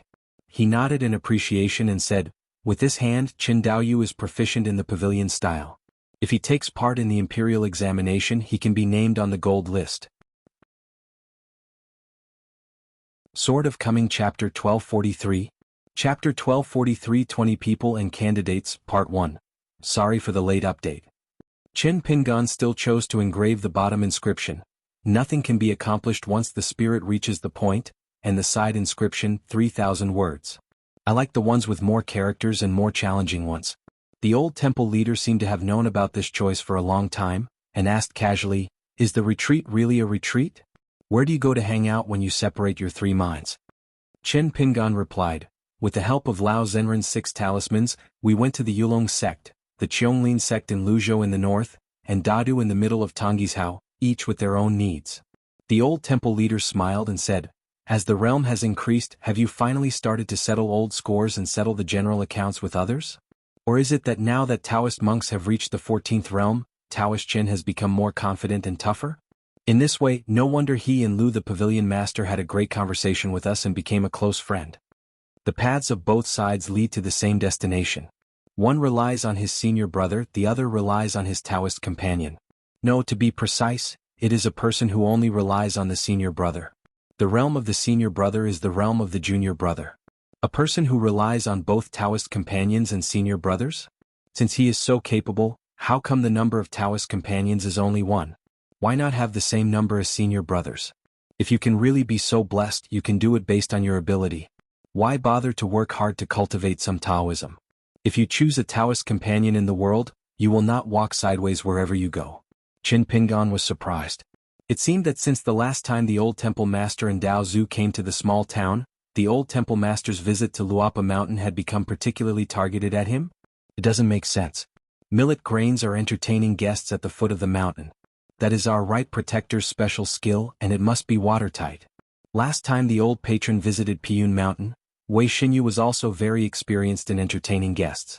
How could the night tour banquets be just a waste? You are still an old friend with Xiaoma, so Xiego must be considered half a sister-in-law? So Shanju was puzzled. What went wrong? Have you ever met Qin Lingjun of Daozu? Since Qin Lingjun could not say anything related to the founder of the 3 religions, Qin Pingan ignored the possibility that the boy in green had met the old temple master. To this day, Qin Pingan still remembers the scene when this guy met Master Huan for the first time. It was really too horrible to look back on. Note, Chapter 180. Like a god. The old viewer took a look at the small and close objects piled on the table. They were slightly restricted but not obstructive, and all kinds of treasures inside could be seen at a glance. The old spectator smiled and asked, after refining something like this, it really became a living treasure that walks on 2 legs. Brother Qin is a master of arts and bold. He thinks that I won't come to our country, so he increases his bets? Do you want to do this in this way? On the single-plank bridge on the Lianwu Road, are you competing with Wuzhou Jianzhenzhang in front of you for a place? Qin Pingan said, Lianwu is only an auxiliary method and will not cause a dispute with our continent. If she really wants to kill people and steal goods, I can only protect myself. The old temple master held a brick in one hand, then reached out and took out a fasting card from something nearby. He raised his head and glanced at the refined objects in the majestic Dharma. In one of the Qi mansion, he had already refined a piece that could slowly absorb the wood attribute. The tree gall pot of the spiritual energy of heaven and earth was placed by Qin Pingan in the wooden house where the 5 elements natal objects are located. As an auxiliary object, the 2 are different from monarchs and ministers. Seeing this, the old viewer shook his head and said with a smile, "What kind of luck? I obviously bought two things at the same time, but I chose a spiritual weapon that was not a magic weapon. I left this important treasure of the semi-immortal weapon level without refining it." Are you picking up sesame seeds and throwing away watermelons? Or are you just joking around because your family has a great business and you don't have to worry about food and clothing in this life? Qin Pingan glanced at the fasting card in the old Taoist priest's hand, and quickly lowered his head again to continue carving. His Taoist heart was like an ancient well without any ripples. Don't be afraid of being late for good things, so there's no need to rush. Just wait for the senior to leave and immediately refine him. At that time, the old master Xuanhuan helped me read it and recognized that the horned and cloud pattern fasting tablet was a Taoist fasting tablet. However, he was not able to see through it at a glance like the old contemporary master. The old temple owner turned over the fasting card with the word heart engraved on the front, and an unknown ancient poem engraved on the back. The ditch beside the field was hazy, and the sun and moon on the door were full of energy. The rank of the semi-immortal soldier carries the Taoist meaning of the immortal soldier, allowing those who practice Taoism to see the shadow and see the true heart. It's a pity that there are some flaws hidden in it. Ordinary monks can get it like a treasure. It's okay to practice hard, but it's not suitable for Qin Pingan, who is now expected to reach the top step by step. The old patron thinks of the way the little girl in black treats guests, so he won't trick Master Qin. He said a few more words. This thing is broken and incomplete, and it lacks Taoism. The middle refining is just right. It is not suitable for the great refining as a natal object. Be careful that the demons from outside will take advantage of the opportunity and destroy a hard-won Taoist practice. Foundation. Qin Pingan nodded and asked, "The material of this xianxia tablet is similar to the green bricks of the unknown Taoist temple on the top of the mountain. Are they similar?" The old temple master weighed the green bricks in his hand and said with a smile, "They are very different but slightly similar. This place is mysterious. If you meet the seniors on the mountain who you like, you will know it once you ask." Qin Pingan stopped asking and accepted it as soon as he saw it was good. How could he dare to quarrel with the old temple master? As for this treasure, it was obtained from the hands of a martial artist named Huang Shi. He must have known each other until he got to know each other. How Juhao-san took up half of it. Note, Chapter 545, Why I Dare to Be Angry But Dare Not Speak. It's just that after the separation that year, there is no news about the martial artist Huang Shi in Luzhou, Beiju, and it is not known whether he has avenged his great revenge. The old viewer was astonished. Why do you refine so many mirrors? The proportion is a bit high. Like hairpins for women's clothing for the sake of looking good? Qin Pingan said honestly. As the senior said, small things are the same but big differences are the same. When traveling in the world, many arts are not overwhelming. In the same way, since the junior has chosen refining as a supplement, he always practices whatever he has at hand. Oh, dare to be picky. The old temple master said for no reason. That young man with long beard is a good person. Qin Pingan nodded and said, "Immortal Longbeard, you do have ancient customs." Situ Mingjing, whose Taoist name is Longbeard, is in the immortal realm and is now the mountain lord of Xiaolongqiu in Tongya continent. As the sect of Tonggishao Xiaolongqiu, Zhongtu Delankyu can only be regarded as a second-rate sect because of the lack of an Ascension realm monk to sit on the top of the mountain. If we only talk about financial resources, Dalongqiu is actually top-notch. Qi practitioners, whether they are genealogy cultivators or mountain and zephyr cultivators, have a few essential things when traveling, such as mountain maps, demon mirrors and barrier-breaking talismans. These cheap and high-quality guys can really save lives at critical moments. When it comes to demon mirrors, Delankyi's mirror craftsmanship cannot be ignored. There are mainly 6 types of demon mirrors in the world, 2 of which are almost lost due to the high refining threshold and high requirements for materials and mirror craftsmanship. The remaining 4 branches, Longhu Mountain Tianshi Mansion and Feixian Palace each occupy 1, but they always only give them away, not sell them, so they have a price but no market. In addition, Delankyu has a monopoly on 1 line of demon mirrors. There are 9 kinds of water mirrors, cast by mirror masters. Qi practitioners hold such precious mirrors which can not only ward off water, but also suppress waterborne spirits. In addition, the mountain climbing mirrors jointly mastered by several forces in Jinjiazu are divided into landscapes, and these 2 kinds of mountain and water mirrors are the favorites of Qi practitioners such as practicing the sun and worshipping the moon. For Qi practitioners who travel through mountains and rivers to visit immortals, if they can have a regular mirror in one hand, a large dragon water mirror in one hand, a mirror from Dragon Tiger Mountain hanging on their waist, and a Xianxia talisman mirror in their arms, and a mirror in their sleeves. Wouldn't it be beautiful to have two hidden? But is this something I don't want to do? The question is, if I agree, will I agree with the money in my pocket? For example, Cui Dongshan likes to show off when he goes out. He is full of clothes. He doesn't know how many treasures are packed in his sleeves. He specially equipped himself with a set of 6 demon mirrors. Chen Pingan borrowed some treasures from Cui Dongshan, who was both a proud student and the leader of the next sect. Teachers and students, upper sects and lower sects, talk about borrowing and not repaying. Chen Pingan took a break from carving the knife, hesitated for a moment and asked, "Senior, do you know that there are 20 people on the mountain?" The old viewer smiled and said, you know. If you don't say it, don't tell it. It belongs to the old almanac that has no records on one page. This kind of mystery is the same as that of one of the 3 people, Lu Jingchun. It is more self-explanatory. Be more interesting. Qin Pingan was expressionless and rubbed his wrist. On that night boat, the criminal officer Hao Su, who returned to Haoran's world, brought his disciple Du Shanin and his maid Ji Qing to meet Qin Pingan and Ning Yao. Hao Su stayed in Descriptive City for a long time, and the young city lord Xiao Baowan seemed to have trouble getting along with Chen Pingan after he appeared in Tushio City earlier. As for Xiao Baowan, of course it was a pseudonym, but he was indeed a chi practitioner with profound blessings and great opportunities. In that Pima sect mural city, Master Chen gained nothing and did not win any of the goddess attendants. Xiao Baowan just took one trip and won the favor of the goddess Guayin, who was willing to follow her and serve her. After that, in the Ghost Valley and on the top of Jixiao Mountain, it was even easier to take away the Thunder Pond.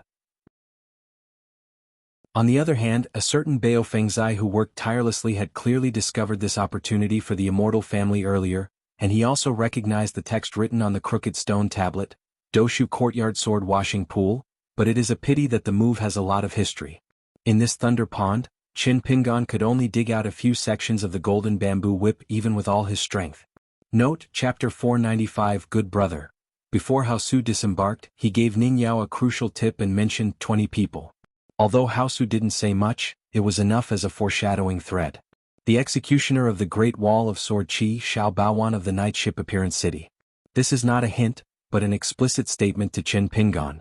Later, coupled with the invitation from the immortal Han Yushu, the authenticity of this matter was further verified. This is why Qin Pingan does not think that Nan Guangzhao is a weak ascendant. It is not that Nan Guangzhao's ascension realm is too unreliable, but that an ascension realm sword cultivator hides behind the scenes and uses the other 19 people to help him. According to the news, Nan Guangzhuang was secretly studied and targeted by Hao Su for many years. Hao Su finally created a series of killer swordsmanship specially tailored for Nan Guangzhuang. If he is not dead, Nan Guangzhuang is not only a weak ascension, but also a dragon and a tiger. Shan Tianshi, Huolong Jinren and others are even candidates for the 14th realm. Tangis Hao, the leader of Wanyao sect in Sanshan Blessed Land, the immortal Han Yushu. The skin that was given to Jiang Shangzhen has fallen into Qin Pingan's hands again. At the same time, Qin Pingan wanted to ask Jiang Shangzhen about an old incident. Jiang Shangzhen smiled and shook his head and said that it was a taboo for the venerable. After all, he was still a monk of the Yugui genealogy and should not talk too much. Qin Pingan asked no more questions. Previously at Xuanjiao Mountain in Fuyazu, Qin Pingan also asked Situ Jiu some things. The old viewer's seemingly off-topic sentence, Situ Mengjing is a good person, is actually pointing to the topic. A just right cut was made between Situ Mengjing and Xiao Longqiu. Qin Pingan lowered his head to carve words and asked, "What is it that Zhou Zi wants?" The old observer thought for a moment, and felt that this was a good question worthy of the authorities' thinking and the onlooker's answer. He slowly said, "Partial shaking, overall balance. The latter allows the former, and the former obeys the latter. Any link if there are any mistakes, Zhou Zi will feel the need to review and adjust."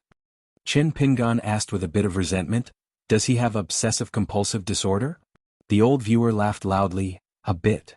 Now that I have seen several worlds, is there still a true, pure sword cultivator in the 14th realm?" As for Tianhuan of Xinyang Dogwood Peak, she, Zhou Zi's junior sister, randomly touches the Mandarin duck chart and pulls the red thread to control the destiny of a continent's swordsmanship. Lu Xianying, Fengliuan Li Tuanjing, Fengshua Temple Wei and Jin all wanted to make wedding clothes for Jianxiu Luzhou and Beiju. Over at Luzhou and Beiju there was also Su Xian, and the Qianglin sect and its leader Lu Miao were involved. because Lu Jinglong reminded Chen Pinggan that Su Xian was most likely the person behind the scenes of the Qianglin sect. Then the Qianglin sect, which was prospering in business, would be the money bag of the sword immortal Bai Shang, and his disciple Su Xian would be in charge of the money bag man. In Luzhou, Beiju, wherever there is money to be made, there are busy monks from the Qianglin sect. It is only said that the Tuili Mountain is a recognized cornucopia, and the nearby Baiquan Mountain is a money tree. It has many mansions and many dojos, which are the best place to watch the battle. Before both parties entered the ring, they signed a life and death declaration and went to Tuili Mountain to decide whether they would live or die. There are many such cornucopias and money trees in Qianglin Zone, both openly and secretly, large and small. In addition, Qianglin sect is also not idle in Ai continent and Aquarius continent. They were also engaged in big business. The reputations of the Lu family in Luomahi and the Yuan family in Sanlangmiao were at opposite ends of the spectrum from those of the Qianglin sect. In addition, Chen Pinggan relied on the piece of natal porcelain he pieced together and made repeated calculations, and came to the conclusion that there should be 4 to 6 fragments of natal porcelain scattered around now. The suspects are the Empress Dowager of Dali Yamada Wan of Xinjiang, the Ma family of Xing, the Lu family of the Yin and Yang family in China, Zhou Zi, and the Qiong Linzong, who has secretly been trading natal porcelain with the Song family of Dali for many years. Earlier, he took Xiao Mo to the imperial palace in Lijing City. The piece of natal porcelain on the Queen Mother's hairpin has now been found by Chen Pinggan and hidden in Song Jisen's house next door. Tianhuan had fallen into the hands of Cui Dongshan and Jiang Shangzhen once, so she had been forced to avoid suspicion. And the Lu family from China who really wanted to plot against Chen Pinggan can also be excluded from this matter. Because Chen Pinggan was a guest at Si Tiantai at that time, he asked Lu Xun personally, and Lu Xun personally said that there was no such thing. Chen Pinggan was not a fool. He asked aggressively, "Did Mr. Lu never do this from beginning to end?" Lu Xun still said no. The Ma family on Xinghua Lane became the Ma family on Wuxia Street in Yuxuangguo. Chen Pinggan could not find the natal porcelain fragments.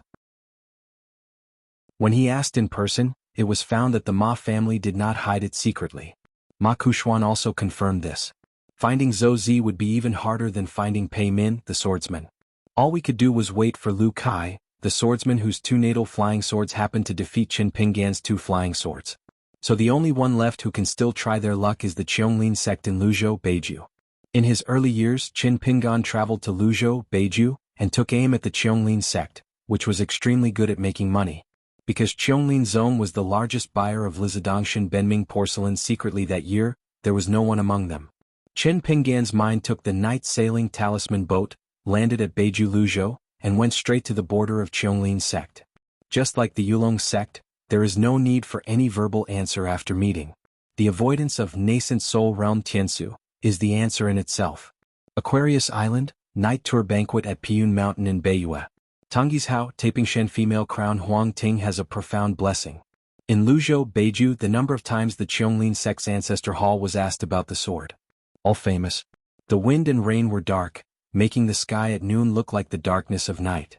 On Qianglin Zhongzhu Mountain, in a seemingly ordinary pavilion halfway up the mountain, an elegant-looking white-haired old man sits, with a string of market copper coins hanging from his waist. There is a bamboo staff leaning against the pavilion pillars. This purple bamboo staff has 9 knots. More than 10 feet high, the head of the staff is inlaid with jasper and carved with a cicada shape. There were also 2 children in the pavilion who had passed by with umbrellas before and came in to rest and take shelter from the rain when they saw the old man.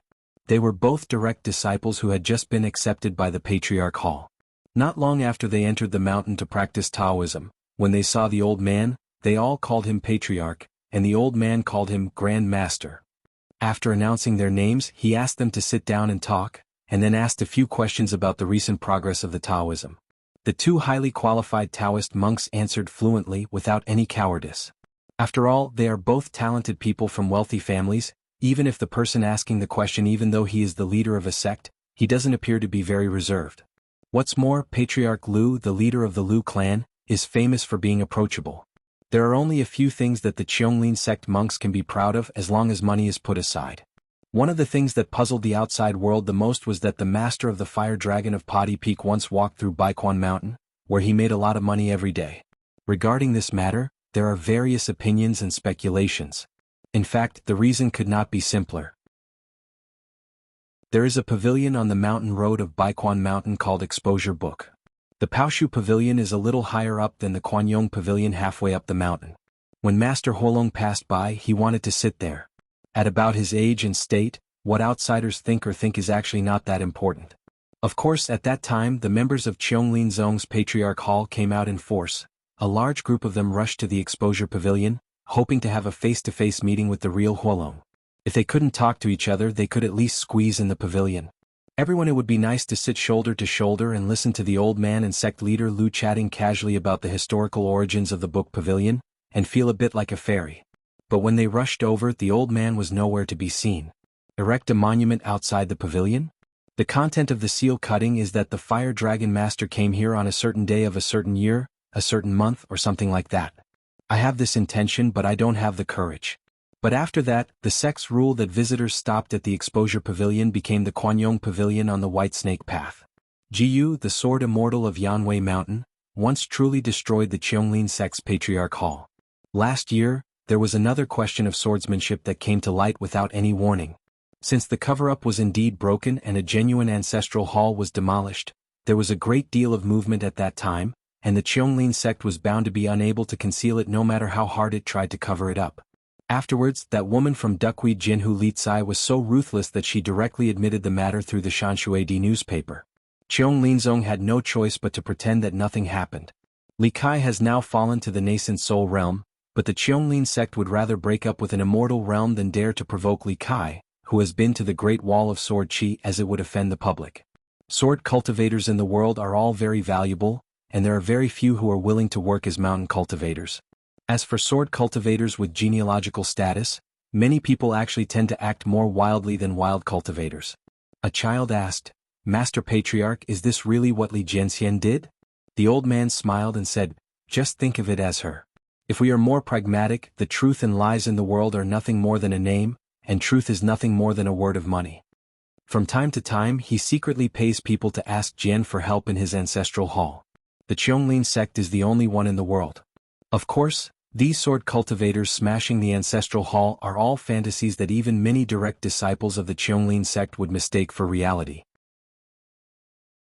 In fact, Lu Miao knew very well that the people who asked about swordsmanship were Lu Jinglong from Taihui Sword Sect, Rong Chong from Li Kai of Duckweed Sword Lake, and Lu Jiqing from Jinwu Palace. But the old man, the leader of the sect, just pretended that his eyes were dim with old age and never mentioned this truth to anyone. The other child asked a question that many of his classmates wanted to know the answer to. "Master Patriarch, there are all kinds of rumors from the outside world and they are so unpleasant. Aren't you uncomfortable and angry after hearing this?" The thin old man said with a smile, "It's no use being uncomfortable as long as you don't delay making money." The two children looked at each other and then looked at the old sect leader who had a good temper, and admired him even more. No wonder their Yamashita family all said that the old man's face must be gentle, and he will be more likely to have good fortune later in life.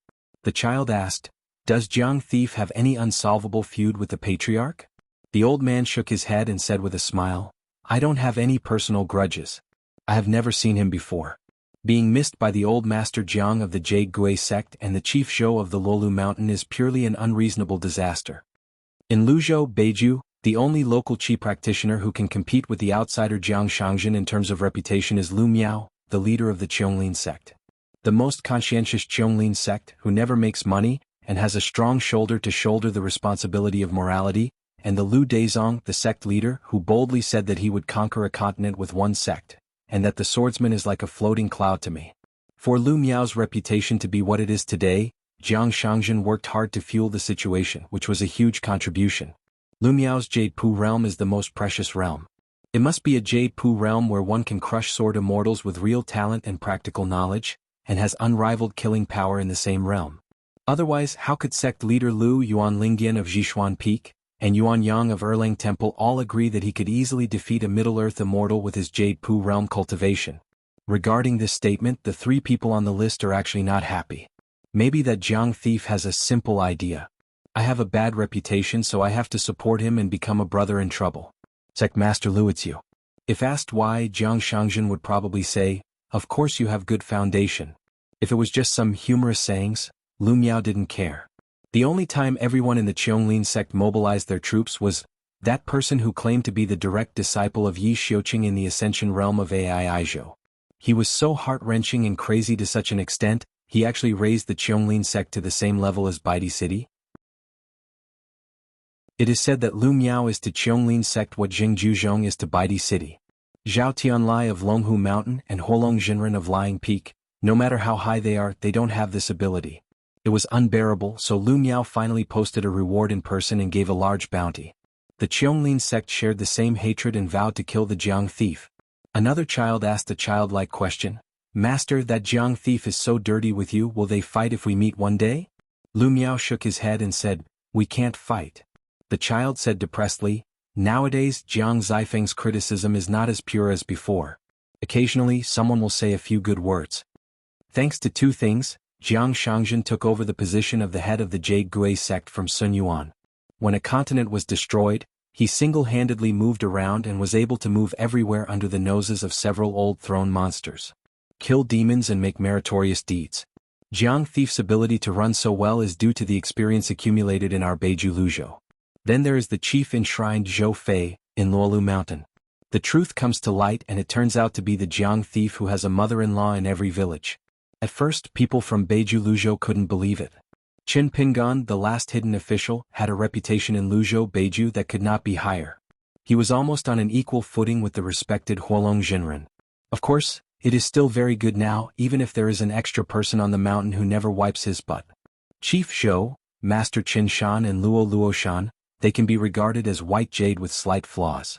Many fairies and female cultivators felt sorry for the young hermit official.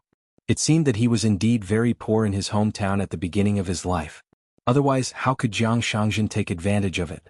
The old man smiled and said, "Good or bad, right or wrong, it's not so refreshing, especially after the eyes of the world and the weight of the heart, let alone fairness." The child couldn't help but ask, "The clay bodhisattva still has 3 points of anger, is the patriarch really not angry at all?" Lu Miao smiled and said, "How can you not be angry? If I could kill him, I would have killed him long ago. When the time comes, if I can kill him, I will definitely kill him." Probably because the old man's expression was too easygoing and his tone was very calm. Even though he said the word kill several times, it still didn't make the two children feel that there was any murderous atmosphere. They said goodbye and left. Lu Miao nodded with a smile and told them a few more words about practicing diligently and not to be discouraged when encountering difficulties. He waited until the children with the umbrella under their arm gradually came down the mountain. The old man suddenly stood up and looked intently at the mountains and rivers on the edge of the sect's boundary. His strange thoughts passed away for a moment. The old man hesitated for a moment and did not delve into the matter.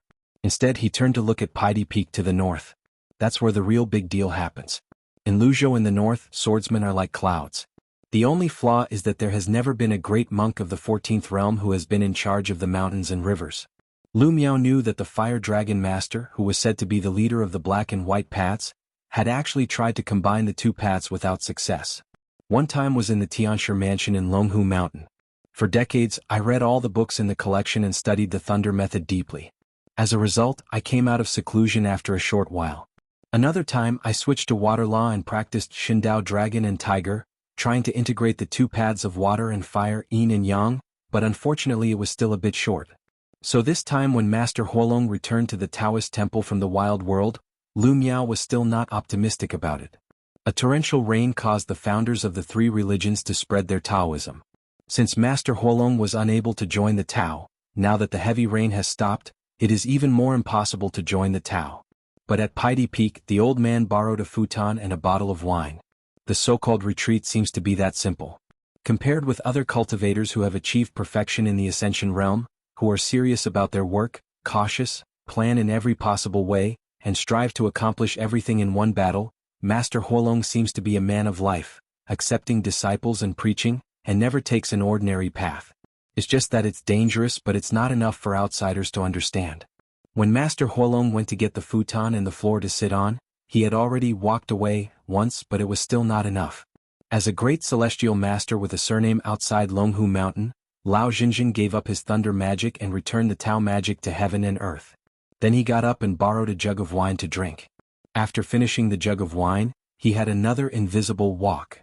As time goes by, The water method that I have worked hard to practice and attain enlightenment is just like the wine bottle thrown out of the mountain. It turns out that the fire dragon master abandoned the thunder method and the water method together, made a desperate move and fell into 2 realms in a row. Relying on the fire method alone, he rose to 3 realms in a row, reaching the 14th level, and he succeeded. Lu Miao thought for a moment, then leaned on his cane and returned to his dojo, isolated from several layers of heaven and earth, and prepared to participate in a secret meeting. Note, Chapter 692, the water has not fallen yet the stone has not emerged. The old man glanced at the jade cicada on the top of his cane, his expression indifferent, which had 2 meanings. He always reminded himself that there was no need to argue with juniors such as Bai Shang and Jiang Xianxia. For the rest of his life he was as silent as a cicada. It has been dormant for a long time, making a big noise all over the world. A man and 2 women were walking along the coast of Dadu, which was in full swing. A thin girl with empty eyes and a knife at her waist. The girl's nickname is Cardamom. She is not only a martial artist, but also a sword cultivator. She is one of the 100 sword immortals in Toyua Mountain, and she ranks high among them. The natal flying sword is named Li Gue.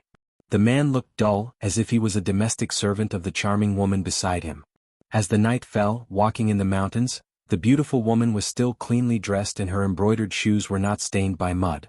She said carefully, "Qingyang, just walk a few more steps and cross the border, which is the border of Yunyan country."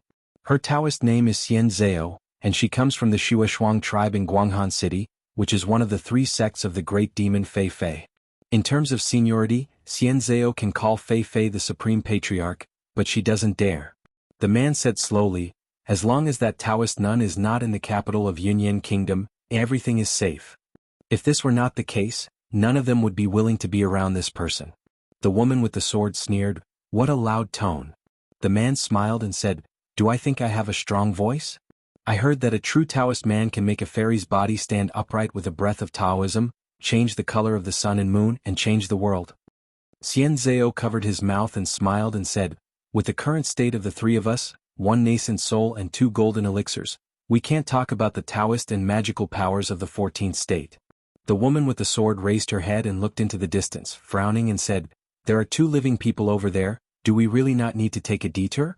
Qingli curled his lips, "What are you hiding from?" 2 concubines, a pair of dewy mandarin ducks. They came to a dilapidated and abandoned temple. Someone had already taken a rest here and lit a bonfire. Several large pieces of muntjac meat were roasting, and the golden fat dripped into the fire, making a sizzling sound. The strong man was 8 feet tall with muscles in his arms. His face was as white as paper and his eye sockets were sunken. There was no trace of blood, but his eyes revealed a fierce light. Others can tell at a glance that he is not a kind person. The woman who had been married to the man for a while actually had an ordinary appearance. The man had just not indulged in for a long time. Nowadays Ijo Mountain has strict control at both ends of the mountain. She really didn't have any choice, so she hooked up with such a man who claimed to be a wild cultivator. Woman, whoever wants to take off her dress will reveal a body of white flesh like mutton fat jade. Her skin is really like gelatin and she is extremely charming. They are fighting on the bed and the woman is crying softly. The so-called natural beauty is nothing more than this. At this moment, the man was putting his big hands into the collar of the woman's clothes, holding up the red belly band. How could the beautiful woman in his arms withstand such force, with his charming eyes like silk, begging for mercy from the enemy who didn't know how to show mercy? The words are as delicate as a swallow. After entering the courtyard, we went to the main hall of the Taoist temple, which is 5 rooms wide. Unfortunately, it has been in disrepair for a long time and the carved lattice windows have long been decayed. There was a large incense table with carved vermilion lacquer in it, covered with dust, and 2 worthless gilt copper stove bottles lying on the ground.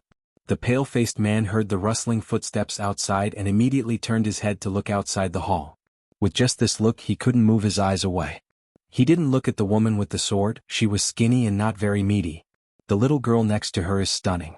As for the man with a reserved expression, his breathing was murky and his steps were heavy, he was just an eyesore. It's just that the world is different now. Even if you sail the boat carefully, the strong man still doesn't follow his usual temperament and commits murder. The beautiful woman moved and hid behind the skinny woman with the sword, stuck out her head and said timidly, "This hero, the government has its own laws and the rivers and lakes have their own rules, only those who are either thieves or bandits. People in the Green Forest also have many stipulated and customary rules, such as robbing people on the road and cutting trails, encountering business, or going to someone's house to steal when the moon is dark and the wind is high. As long as the victim does not resist or has no grudges, he will never. We are not willing to kill people easily, and it is especially taboo to commit adultery with women. Yes or no? The man probably had never read a book, so he was immediately confused by this set of words. The woman in his arms was smiling so brightly that she didn't care about covering up the beautiful scenery on her chest. How could such a bunch of pedantic people come from this wilderness? The burly man twitched the corner of his mouth, stretched out his hand and grasped the plump thing, causing the woman to feel pain. The man said, "Little brother, let's make a deal. I will trade her with you for the 2 girls around me, and we will treat her as 2 wives. How about 2 instead?" Xingyang asked with a smile, "Why is it just 2 for 2? Didn't you go to school when you were a child?" The man raised his hand, pointed at the green soil, and said with a ferocious smile, "Doesn't your little life count?" Xingyang smiled and said, "This is not a good thing. If you have the ability to win over them, just enjoy it for yourself." Taking the lead in crossing the threshold of the main hall, Xingyang shook his head and said with a smile, "I think you have a strong body and are quite popular. I can fetch water and wash your myself." Xingyang was not polite. He picked up a piece of muntjac leg and started to bite it. The man looked disgusting, but his skills were good. The burly man and the woman in his arms looked at each other in disbelief. Are all the people walking in the world so wild these days? Xianxia followed the woman with the sword into the main hall, covered her mouth and said with a sweet smile, "Okay Qingli, it turns out you are hiding so deeply, no wonder you are not interested in us." The woman with the sword asked in her heart, "Why are you here?" Xingyang hesitated for a moment and said, "Before entering the mountain, I noticed a spiritual consciousness that was inspecting this temple from a distance. It was very fast and I felt that it was safer here." Xianxia nodded, stroking his palms and smiling, "That makes sense." The woman with the sword also nodded, sat on the ground beside the fire, and picked up a piece of muntjac meat.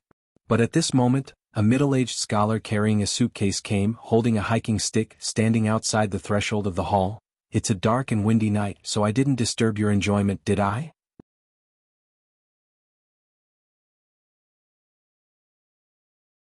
Sword of Coming Chapter 1244. Chapter 1244 20 People and Candidates, Part 2. The sun sets and the river is black, and the moon rises and the mountains turn white.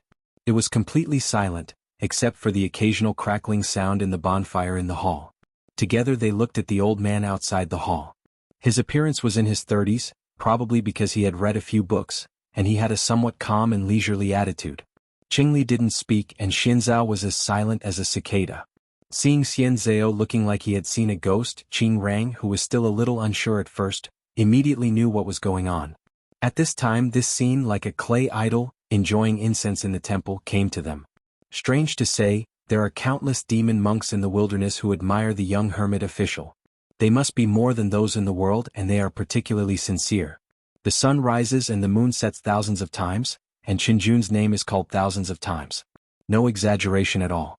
After all, Haoran monks mostly just listened to the excitement, but almost all the wild monsters who had participated in the war had seen the excitement with their own eyes. To go to Haoran Xianxia, you have to pass through the chiseled gate first. As long as the demon clan raises their head, they will see the dazzling bright red robe. What's more, this man surnamed Chen also killed a Jade Pure Realm demon who was flying over his city in Yufengguo. To be precise, he tore him apart with his hands. Then he casually threw the corpse off the top of the city. It is not unusual for the wild demon clan to do such acts themselves. After winning a fight, it is common for the defeated demon clan to chew it up on the spot and eat it alive to satisfy their hunger. But for a disciple of a saint who is said to come from the vast world, it is very novel to do this. Therefore, the Taoist cultivators in the world will probably never understand the complicated mood of Qingjia, the female fairy of Jinquiqing, when she arrived at Luapa Mountain and passed the archway. A young hermit official from a foreign country, a Taoist companion of Ning Yao, a man who had left the truth with his own hands, and a single person to file an account, Qin Qing was willing to entrust people with important responsibilities. The last inscriber of the Sword Qi Great Wall. There were no words in the hall, and the scholars outside the hall were not in a hurry to cross the threshold. The woman wearing the sword tensed up. She took a deep breath, stood up, stretched out her hand to hold the handle of the sword, and stared at the weak scholar outside the hall door who seemed to be on a study tour. She asked straight to the point, "How did Xuanhuan find us?" Her nickname is Cardamom, and she ranks among the 100 sword immortals of Tuoyue Mountain. She must have stayed in a foreign land for a long time, and she uses Tongji's Hao Yayan. Xianxia's face turned pale in an instant, as if he had been struck by 5 thunders from the sky. However, Qingyang's whole body was still relaxed, without the slightest hint of feeling like he was facing a powerful enemy. As for the 2 natives of Tongji's Hao who were still kept in the dark, they were increasingly confused. Could it be that the latecomer dressed as a scholar in front of them was notorious in the world here? Is he a strong man who kills people like crazy, or someone with a good family background and a good teacher?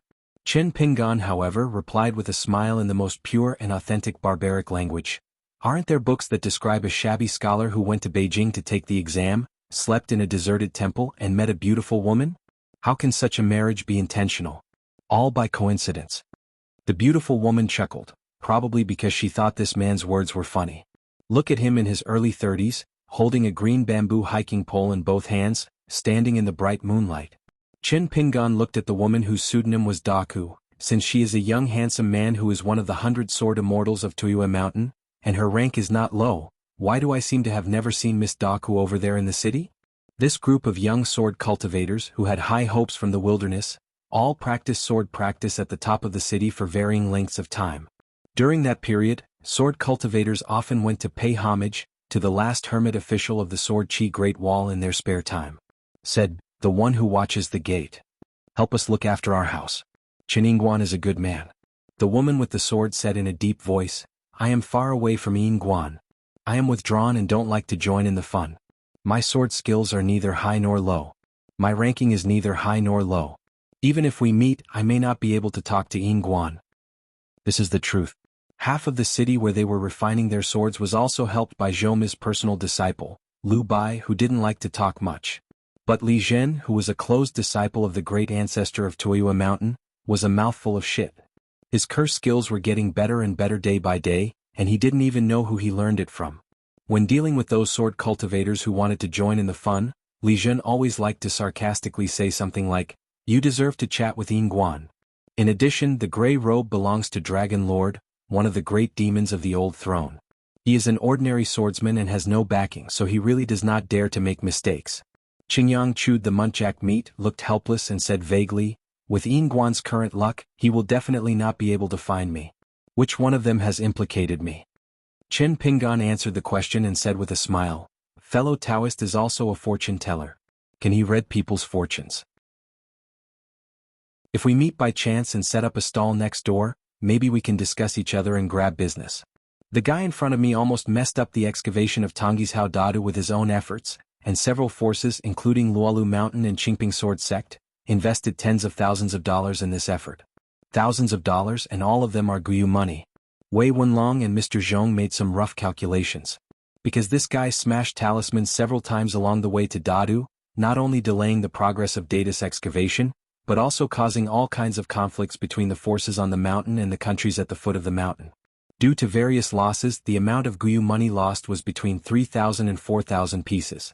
It is only said that the monks of the upper 5 realms who were looking for traces of this guy, including Miyu and Huang Ting, as well as the Longmen Immortal Lord from Taishu Mountain, had almost reached the number of hands, but still could not find him out.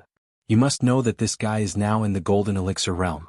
Previously, Yu Xuandu failed to rely on Chui Dongshan to bring back the remaining talisman from Luolu Mountain and find it by following the clues. Only Lu Xianyang could strike with a sword from afar in the middle of sleep without seriously injuring this guy. How big of a battle could a talisman cultivator from the wild Golden Elixir realm be involved in? Chen Pingan has only known Qingyang until now, and he doesn't even know if it is a pseudonym or a Taoist name. After carefully checking the bookstore in his heart, Chen Pingan found that no matter whether it was the secret files of the Summer Palace or the documents of the Chinese Confucian Temple and the Great Li Dynasty, there seemed to be no records related to Qingyang. Is that a rising star who is flowering inside the walls and fragrant outside the walls, to the major military tents in the wilderness? It has been so many years since the war ended, and monks from all continents have been searching Tongji's Hao continuously. They never thought that this guy who had committed crimes and sought death, could still be alive and kicking today. Chen Pingan asked curiously, Qingyang, do you have any distinguished teachers? Or is it the incarnation of the great demon who stayed here deliberately? Of course you don't have to answer. Answer, why don't you answer? I'm extremely happy. It's all a bonus to be able to chat with Guan one more time. The man wiped his greasy hands and said, it just so happens that like Guan, we both have the same origin as ants. Whoever stepped on me to death would probably think their shoes were dirty. He didn't stand up but just squatted there, stretching out his hands to warm himself up to the fire. His angular and dull face was illuminated extremely brightly by the firelight. Since Guan can do great things in the wild world, then of course I can also do small things in the vast world. This young female cultivator, whose origins were unknown, no longer looked dull but was full of energy. Now we finally met and was caught by the hidden officer. Do you want to skin and cramp an unknown person like me? Drink it. Blood eats flesh? Qin Pingan shook his head and said with a smile, my taste is not as strong as you say. The cold and charming female cultivator named Xianxia asked bravely, if you dare to ask Guan, what is your current state? Qin Pingan smiled and said, my level is not high. I couldn't kill Fei Fei in the swinging river, but taking a step back and saying that killing a golden elixir is more than enough. Fairy Algae Qingyang had a better view and said, according to the Great Wall of Sword Qi, he is a genuine swordsman. Xianxia sighed and waited for death. Otherwise what else can she do?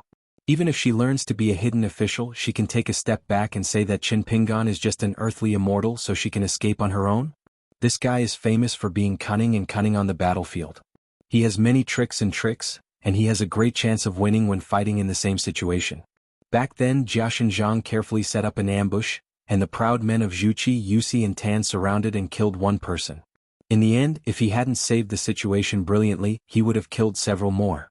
Qin Pingan asked curiously, Miss Xianzhao, do you have a compatriot sister who is in charge of the wicker department? Her name is Insu? Why don't you follow your sister back to your hometown, hide in Guanghan City, and continue to take care of your snow? Xuanbu, how many days will it take for you to rest on your merits and enjoy your happiness? Guanghan City is one of the 3 sect-headed sects under Fei Fei, and the leaders of each sect are all very qualified earth fairy cultivators. Compared to the group of noble people with good backgrounds, qualifications and backgrounds who applied for the account in the wilderness, they are probably all unknown little people. The female cultivator with the Taoist name Xianzhao, in terms of seniority, Fei Fei is her supreme patriarch, but this great demon from the old throne has to respectfully address the Yusi son of Jiashan Zhang. People are more infuriating than people. Although she and her sister Insu are both sword cultivators, the threshold for the 100 swordsmen of Toyua Mountain is so high that they really can't get in. Qin Pingan asked, fellow Taoist Qingyang, with your talent, there is no reason to risk your life like this. The idea of gaining wealth through danger is not suitable for people like you. Seeing that Qingyang was silent, Qin Pingan continued to ask, is there a grudge? I'm holding a breath in my heart. I can't wait any longer. I must put an end to it here in Tangyi's house? They all glanced at Qingli. It was really strange. Before they met in Tangyi's house they had never heard of Qingyang, but now they looked at him with admiration. The longer we get along with him, the more I feel that Qingyang is unfathomable. If you give him another 100 or hundreds of years of monastic life, this person's achievements will be immeasurably high. There is no reason to risk one's life on Tangyi's house, and it is specifically targeting Qin Pingan and Qingping sword sect. It's a lie to say that if you accumulate military merit here and return to the wilderness alive, you can win the favor of 1 or 2 throne demons. You have to return to your hometown alive. With Qingyang's talent and scheming on the premise that it is possible to commit his life here, he does not need to rely on this false reputation as the icing on the cake. Qingyang was silent for a moment. It's true that there is a bit of a feud, but if you really think about it, the hatred is not that big. I don't blame the Yin officials for being ruthless. We are in different camps and must play our own responsibilities.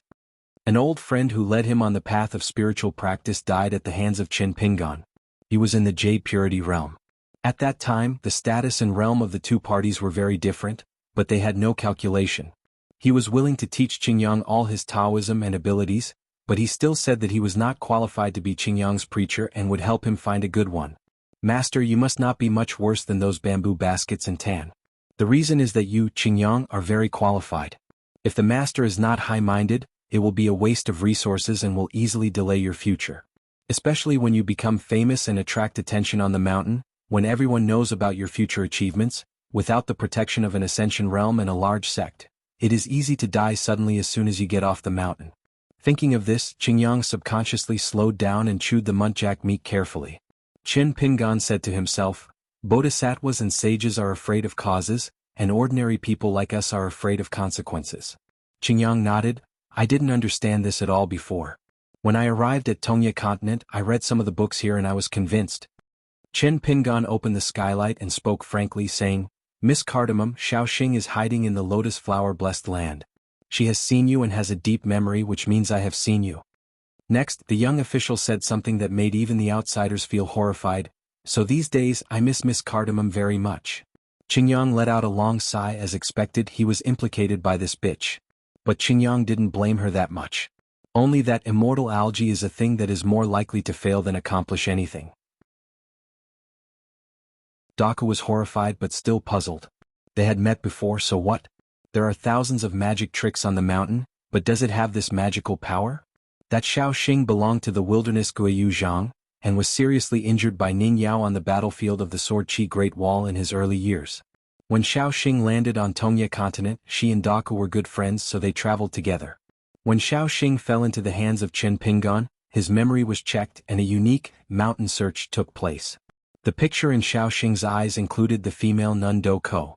Therefore, Qin Pingan had a colorful hanging portrait of Do Ko in his mind. When they met again at the Great Wall of Sword Qi, Lu Xianying devoted all his resources to teaching Qin Pingan the ancestral sleepwalking swordsmanship. Lu Xianying has always been like this, being a friend and not being stingy. It's just that Qin Pingan couldn't learn it at all at that time. The threshold for this swordsmanship was too high. Today, even with the support of Realm, Qin Pingan can only say that he has learned a little bit. But Qin Pingan has been restraining himself and has not been in a hurry to hand over the sword. He just doesn't want to scare the snake. If Daka really walks Tongya continent with the slippery talisman monk, it will be easy to lose the big. Facts have proved that this choice is right. He had been waiting for a chance to doze off and fall asleep. But those who practice Taoism rarely have dreams. So Qin Pingan kept waiting patiently. This magical power can probably be called traveling in other people's dreams within a dream.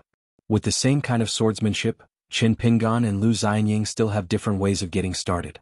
Xiaoxing knew that she could not defeat Ning Yao or Qin Pingan, so she wanted to create a plague that would sweep the world in the Blessed Land.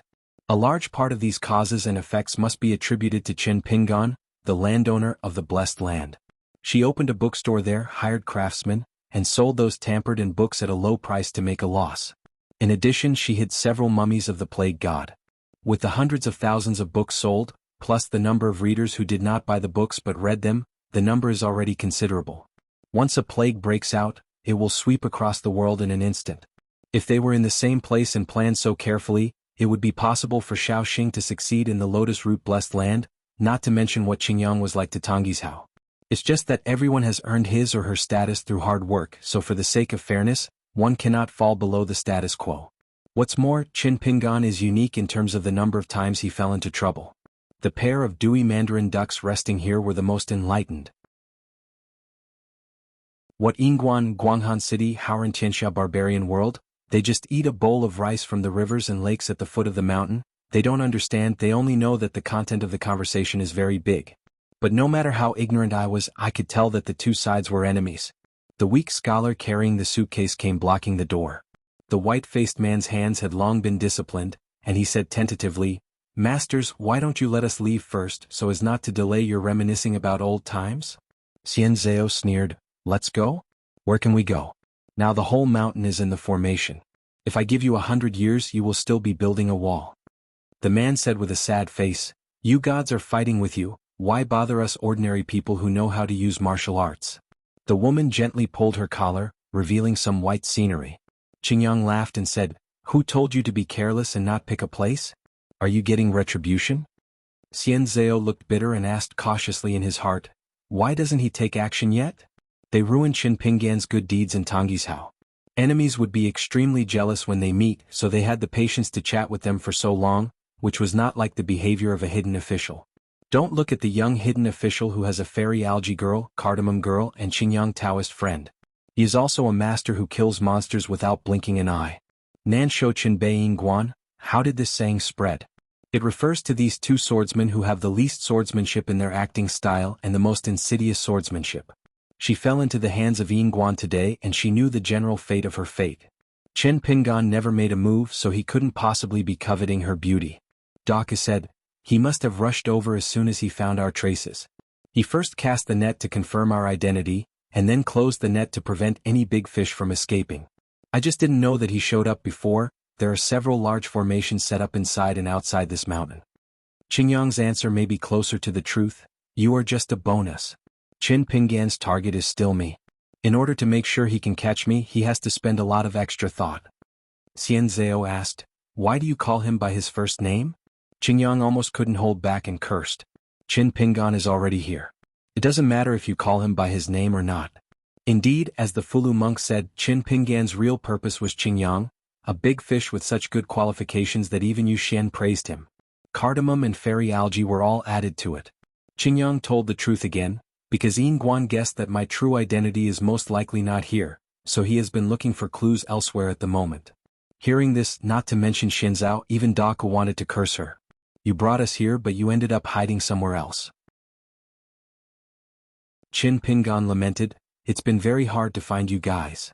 You know, I'm still in a very critical period of seclusion. Fortunately, I can't find anything even if I break through the iron shoes, so it doesn't take any effort to get it. Qin Pingan smiled and said, I also want to learn the brilliant escape techniques of 3 Taoist friends. Qi practitioners go down the mountain, whether it is to experience the world of mortals, visit immortals to explore the hidden world, or hunt for treasures to save people. Naturally, it is impossible to be invincible. You will always encounter several difficult opponents or be blocked by enemies. Therefore, a Qi practitioner must have both killing moves and escape methods. Just like Guizhuzhou said, if you encounter a strong enemy, don't panic and run away. If the universe in one sleeve is a magical power that must be learned in the Jade Pu realm, observing mountains and rivers is a method that must be mastered in the nascent soul realm. So mastering 1 or 2 life-saving escape methods is a training course that all mountain climbers must avoid. For thousands of years, Qi refiners have developed thousands of weird stealth and escape methods. Among them, the 5 elements escape method is a large category, such as relying on mountains, eating mountains, and relying on water, or escaping into the earth's veins or escaping through water. The Bodhi's body will temporarily become weak, and combined with the great refining natal objects, no matter it is thick smoke billowing from the ground, or turn into a wisp of blue smoke, shrinking into the clouds in the sky, all are different methods. There are also many unbelievable secret techniques such as removing corpses and removing immortals from the dead, but this is destined to damage a lot of Taoism, which is equivalent to simply giving up the skin and losing money. There are still hooks connecting the dim light, bridging the yin and yang.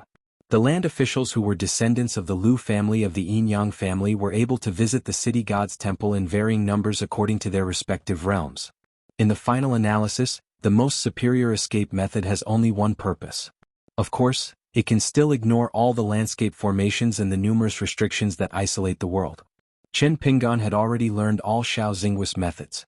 Of course, Qin Pingan would like the more secrets and side-by-side techniques that Daku and Xinzao can learn, the better. Escape has always been Qin Pingan's weakness.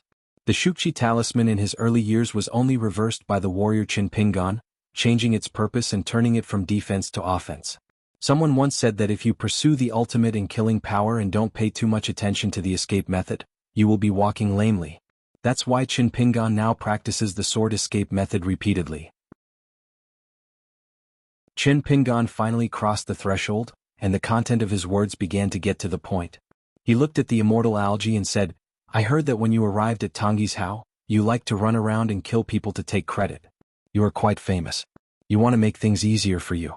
You cis green eyes are combined? How courageous are you to dare to fight for a man from the Supreme Patriarch's Fei Fei? You see, remember he was one of his defeated generals.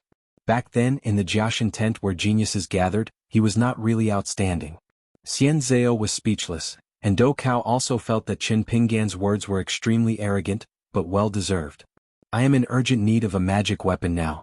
Your natal flying sword, no matter what its name is or what magical power it has, it belongs to me from today on. Qin Pingan also didn't miss the sword cultivator Damu. There is a lot of knowledge in the good and evil of people and things. The key depends on who uses it.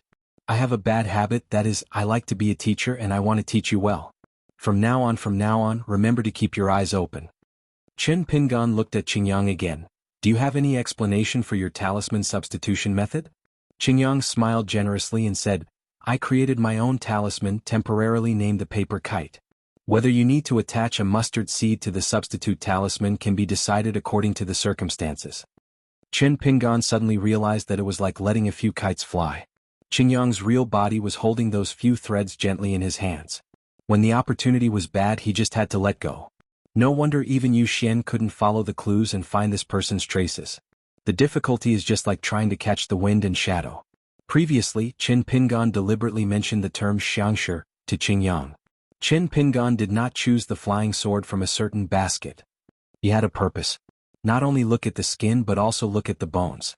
In addition to looking at the fortune of a person, we also have to look at the fortune of a country or a continent. This Qingyang must be proficient in kanyu and numerology in addition to being a talisman of his own profession. Qingyang said frankly, if we really set up a fortune-telling stall in the market next door, Yingguan's business may not be better than mine. Chen Pingan asked with a smile, how do you say it? Qingyang said, Yingguan insists on filling up the vacancy in Tongye continent, which will conflict with the remaining barbaric Taoism of Izhou. During this period I am from the demon clan, and my situation is exactly the opposite to that of Yingguan. One is going down and the other is going up, so I dare to take action. Whether you are building a lower sect, driving a nail in Tongyishao, or digging a large ditch in the middle, using dots to lead lines and then hoping to use lines to lead areas, you will need to lose yourself in the sect's energy. It is an unavoidable battle of luck, like a sword cultivator confronting someone for a long time, which consumes your energy. You have to use the Qingping sword sect to slowly wear away the wild luck of Tongyishao, but this is not enough. So you thought of another way and then used a big river rolling into the sea to take away the remaining luck of the wilderness. Now the Lord of the East Sea happens to be a real dragon, and she takes advantage of the opportunity to accept this luck of the wilderness. For her cultivation, on the contrary, it is a real good thing. Others cannot take it, but Wang Zhu is very stable. You have the opportunity to help this neighbor make further progress, integrate the water transport of the East China Sea, and rank among the 14th realm. If their Wang Zhu has already joined the Tao before, and can also be the icing on the cake to help her stabilize her realm. This is one of the reasons why Wang Zhu is willing to spend money to support Tongyishao to create another great path. She is not just asking for transportation from the East China Sea, but also coveting this wild luck that no amount of money can buy. Speaking of this, Qingyang smiled and said, but there must be a prerequisite. The two of you have made and broken the contract. Otherwise, she will be implicated by you and will not be able to get what she wants. Chen Pingan nodded and said, the contract was resolved as early as the Great Wall of Sword Qi. Qingyang continued, with such a long-term plan and taking on a big responsibility, it is still not understood by others. It is indeed very hard to be misunderstood as greedy for fame and profit. Nowadays, many Tongyishao Qi practitioners say that it is the Luolu mountain in the next continent to the north. Chen Pingan is so ambitious that he became the last hidden official in the Great Wall of Sword Qi. He became addicted to being an official. When he returns to Haoran, he will replace that family. The Tongye sect, who had fallen in the middle of the road, came to be the leader on the mountain. Through the excavation of Dadu, he maneuvered horizontally to win over all forces, establish prestige, earn reputation, and make a lot of real money at the same time. A sword cultivator who is only half 100 years old will be the Tao master of 2 continents. Chen Pingan nodded, squatted by the fire and said, I never thought I would meet another close friend. Indeed, as Qing Rang described, the Qingping sword sect's selection of Tongye continent was a silent, road-strengthening exercise. Qingping sword sect is itself a swordsmanship sect. If you lose, the next sect will be silent for a long time. It doesn't matter, the sword cultivator should be punished by heaven. This is why Chen Pingan always doesn't take the poaching of that proud student too seriously, and lets Cui Dongshan hit him with a hammer. In fact, it is quite difficult for Cui Dongshan to be the abbot of the next sect. Now that you recognize me as your husband, just don't complain to outsiders. Sir, everyone understands. This is why Chen Pingan originally wanted to let Chao Qinglang be in charge of the next sect, but finally changed his mind and accepted Cui Dongshan's invitation to recommend himself and let him be the transitional sect leader. The so-called transition is Cui Dongshan leading the entire lower sect to face this invisible transition. This is why Cui Dongshan emphasized many times and made insinuations, why he can be treated as half a swordsman. That was not Cui Dongshan trying to get close to his husband or Chief Zhou. Instead, he was making insinuations and taking the opportunity to remind Chen Pingan. The sect leader of the Qingping sword sect should either let him, Cui Dongshan, be the leader, and the disciples would take care of his duties if necessary. Or it can only be done by the husband himself. Chief Mi once saw through sect leader Xiu's half-sword cultivator identity. Beside the fire, the two sides were already close at hand. Qingyang smiled and asked, "Yingguan still can't find my true identity?" Qin Pingan said, "There is a Tongya island, how do you want me to find it?" Qingyang nodded and said, "It's very difficult."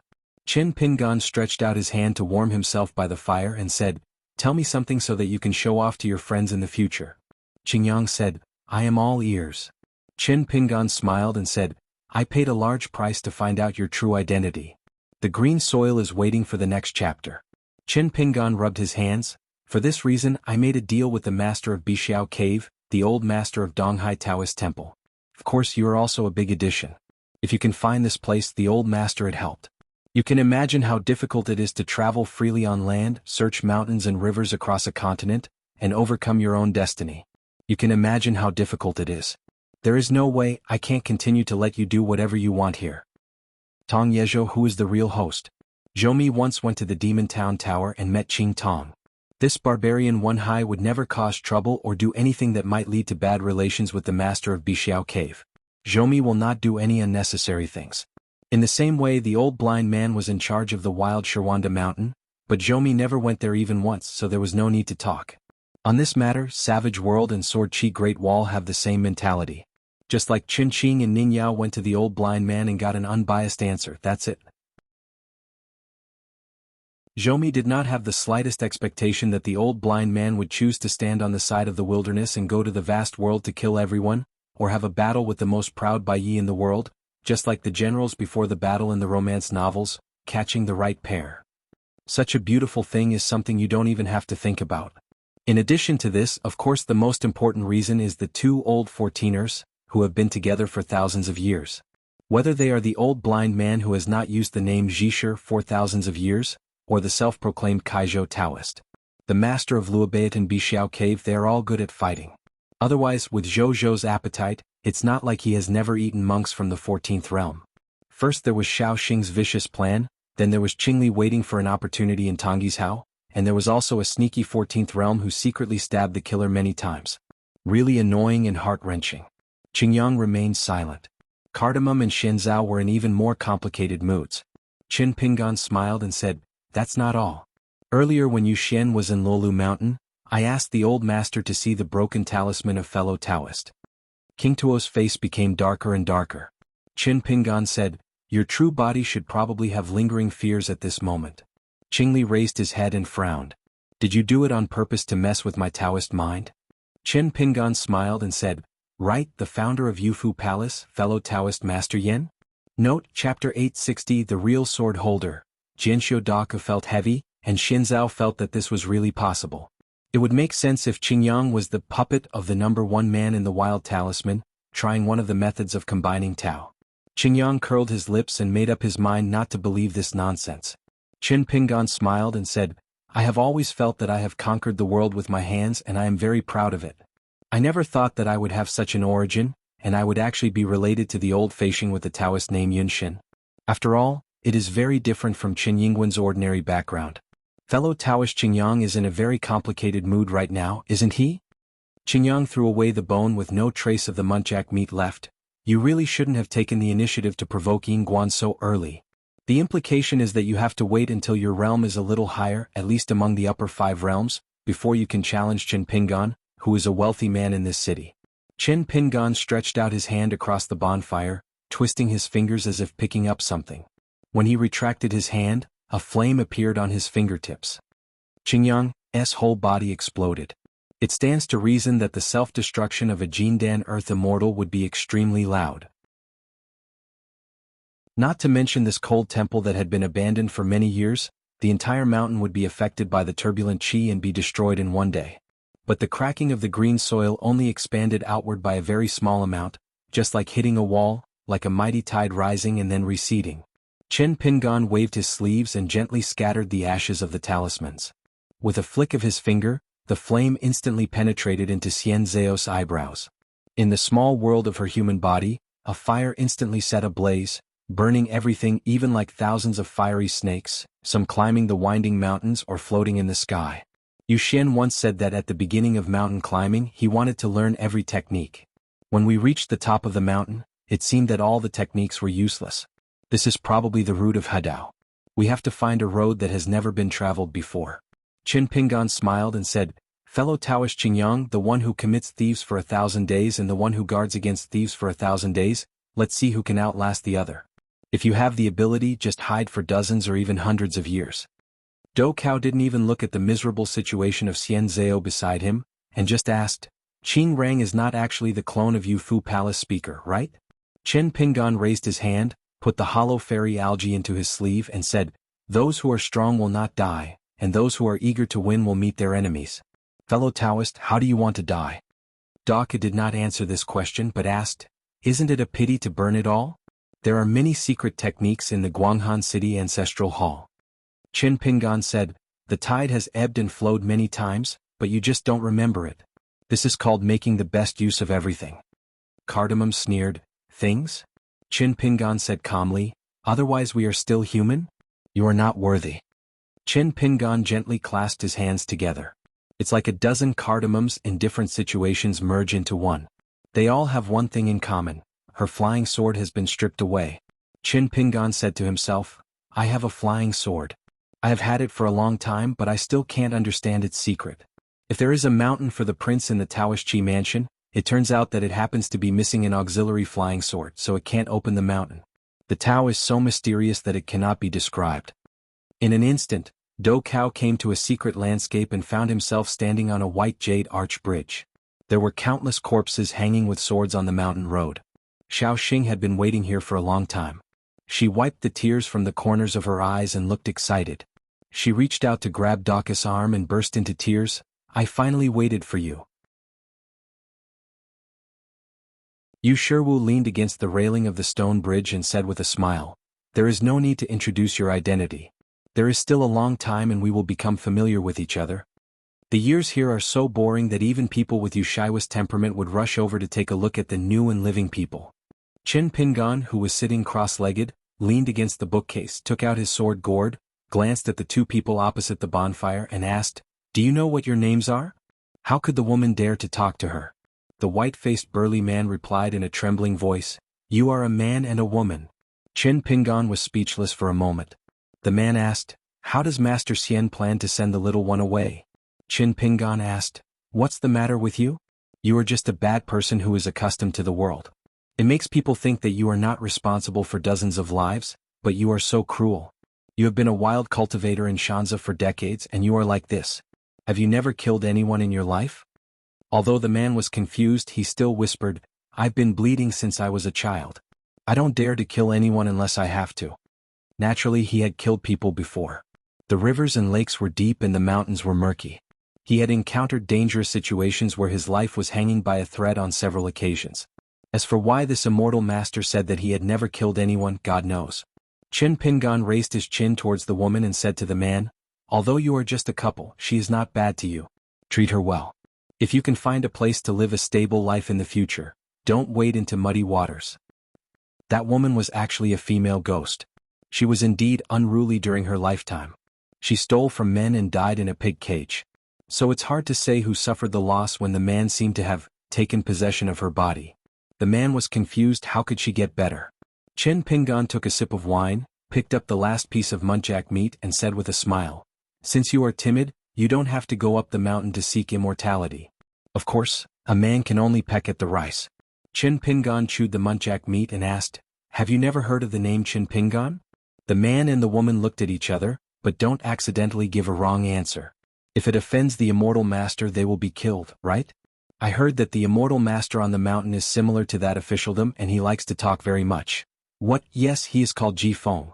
The man thought for a moment and whispered, "I feel extremely guilty and ashamed.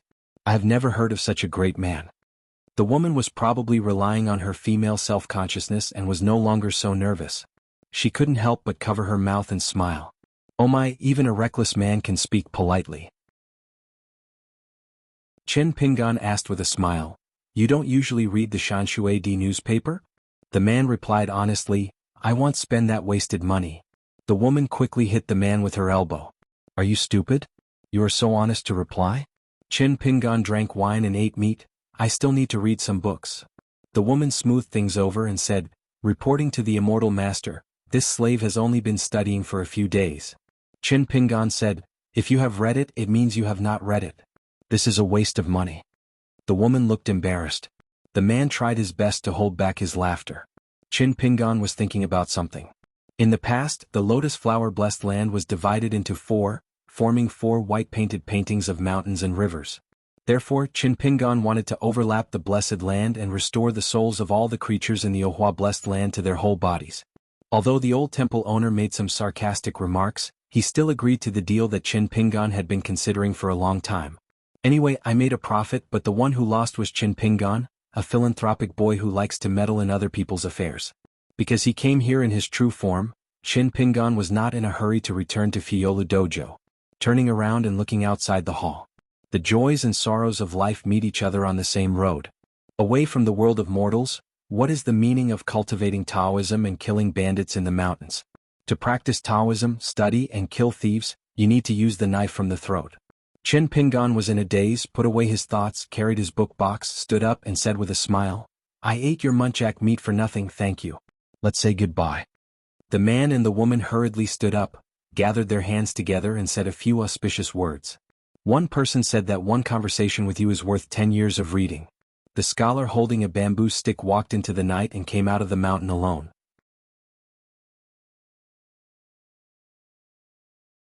Sword of Coming Chapter 1245. Chapter 1245 20 People and Candidates. 3. Under a tree with countless flowers and fruits, the young master and the burly old Taoist sit and chat, under the shade of the tree like water. Originally there was nothing under the tree. As one of the incarnations of Chen Pingan, the man wearing a Taoist crown with a slight thought, a stone table and 2 stone benches appeared. The tabletop was engraved with a chessboard, imitating Xiaolong Qiu Zushin's heart. The Panasonic chess game. This is a true master of the country who can create everything as he pleases. As soon as the old spectator raised his hand, 2 jars of chess pieces appeared on the table, but they were not black and white but 5 colors mixed together. Chen Pingan took a look at it and couldn't tell whether it was authentic or not. The old temple master asked casually, do you know where wuxia Dao is? Chen Pingan shook his head. Literary fortune is a big category of human beings. After Bai Yi the poet and Hideo's heart gave way, Su Zi or Lu Qi took the opportunity to take over, and each had a large number of people who insisted on their own opinions. But no matter what, the world is still used to treating words as poetry. No matter how heroic Su Zi or Lu Qi is, you will still be short and white. At the same time, Chen Pingan also knew an inside story. Lu Qi, holding half of the marriage book, went to Qingming World to open up a blessed place for poetry.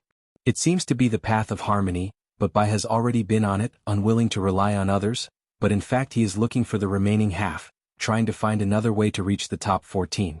But this caused another great dispute with Wu Shuangliang, the Sui Chu Palace. For now, Lu Qi returns to Haoran and finally merges smoothly. The 2 parties made a secret deal in the early years. It was probably because Lu Qi gave in first that Wu Shuangjiang helped him find a new path. Chen Pingan tried to refine all things and filled more than 1,500 Qi mansions. He and Lu Qi tried to refine the upper and lower marriage books, which were similar in number. One master and the other complemented each other. The old temple master commented, everyone says that Bai Yi is invincible in poetry and is the most proud in the world, but they don't know what Bai Yi is thinking. Whether he writes poetry or practices swordsmanship, it is a matter of broadening his mind forever. Compared with this, Lu Qi still looks petty. Bai Yi is close to Taoism and Su Zi is close to Buddha. Therefore, Su Zi still has hope of joining Taoism, but it's just not in the world of Haoran. After 1,000 years, whether it is a dragon or an insect, one move here will depend on how much power you have accumulated in the next 100 years. Luckily, we have a good year that has never happened in 10,000 years. If we don't work hard, we will wait until the bad years come and then try our best to improve.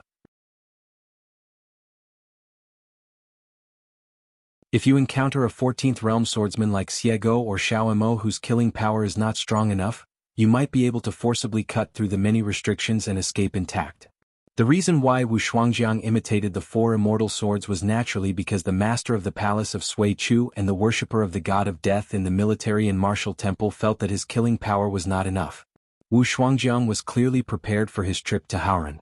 After all, when Taoist Sun lent his sword to Bai Yi, all three swords were in Haoran. Although Bai Yi's fairy sword was Tai Bai, the sword body had been divided into four parts at that time, and Bai Yi allowed it to identify its owner. Chen Pingan, Zhao Yao, Fei Ran and Lu Kai each took one of the four sword cultivators. The four of them come from different camps, but they are all swordsmen and young people. The most lethal tip of the sword found Chen Pingan, who was guarding the city at that time. Therefore Wu Shuang descended on the night boat and found Chen Pingan, which can actually be regarded as finding the fairy sword Tai Bai. The hilt of the sword has the strongest meaning, and its owner is remarkable. The half of the sword with the most energy belongs to Lu Kai. The remaining half of the sword, which contains Bai Yi's swordsmanship inheritance, fell into the hands of Zhao Yao. This is why Zhao Yao, who was living on an isolated island overseas and encountered Bai Yi by chance, now has great ambitions to reunite the four immortal swords into one sword. Zhao Yao considers himself half a swordsman and half student of Bai Yi.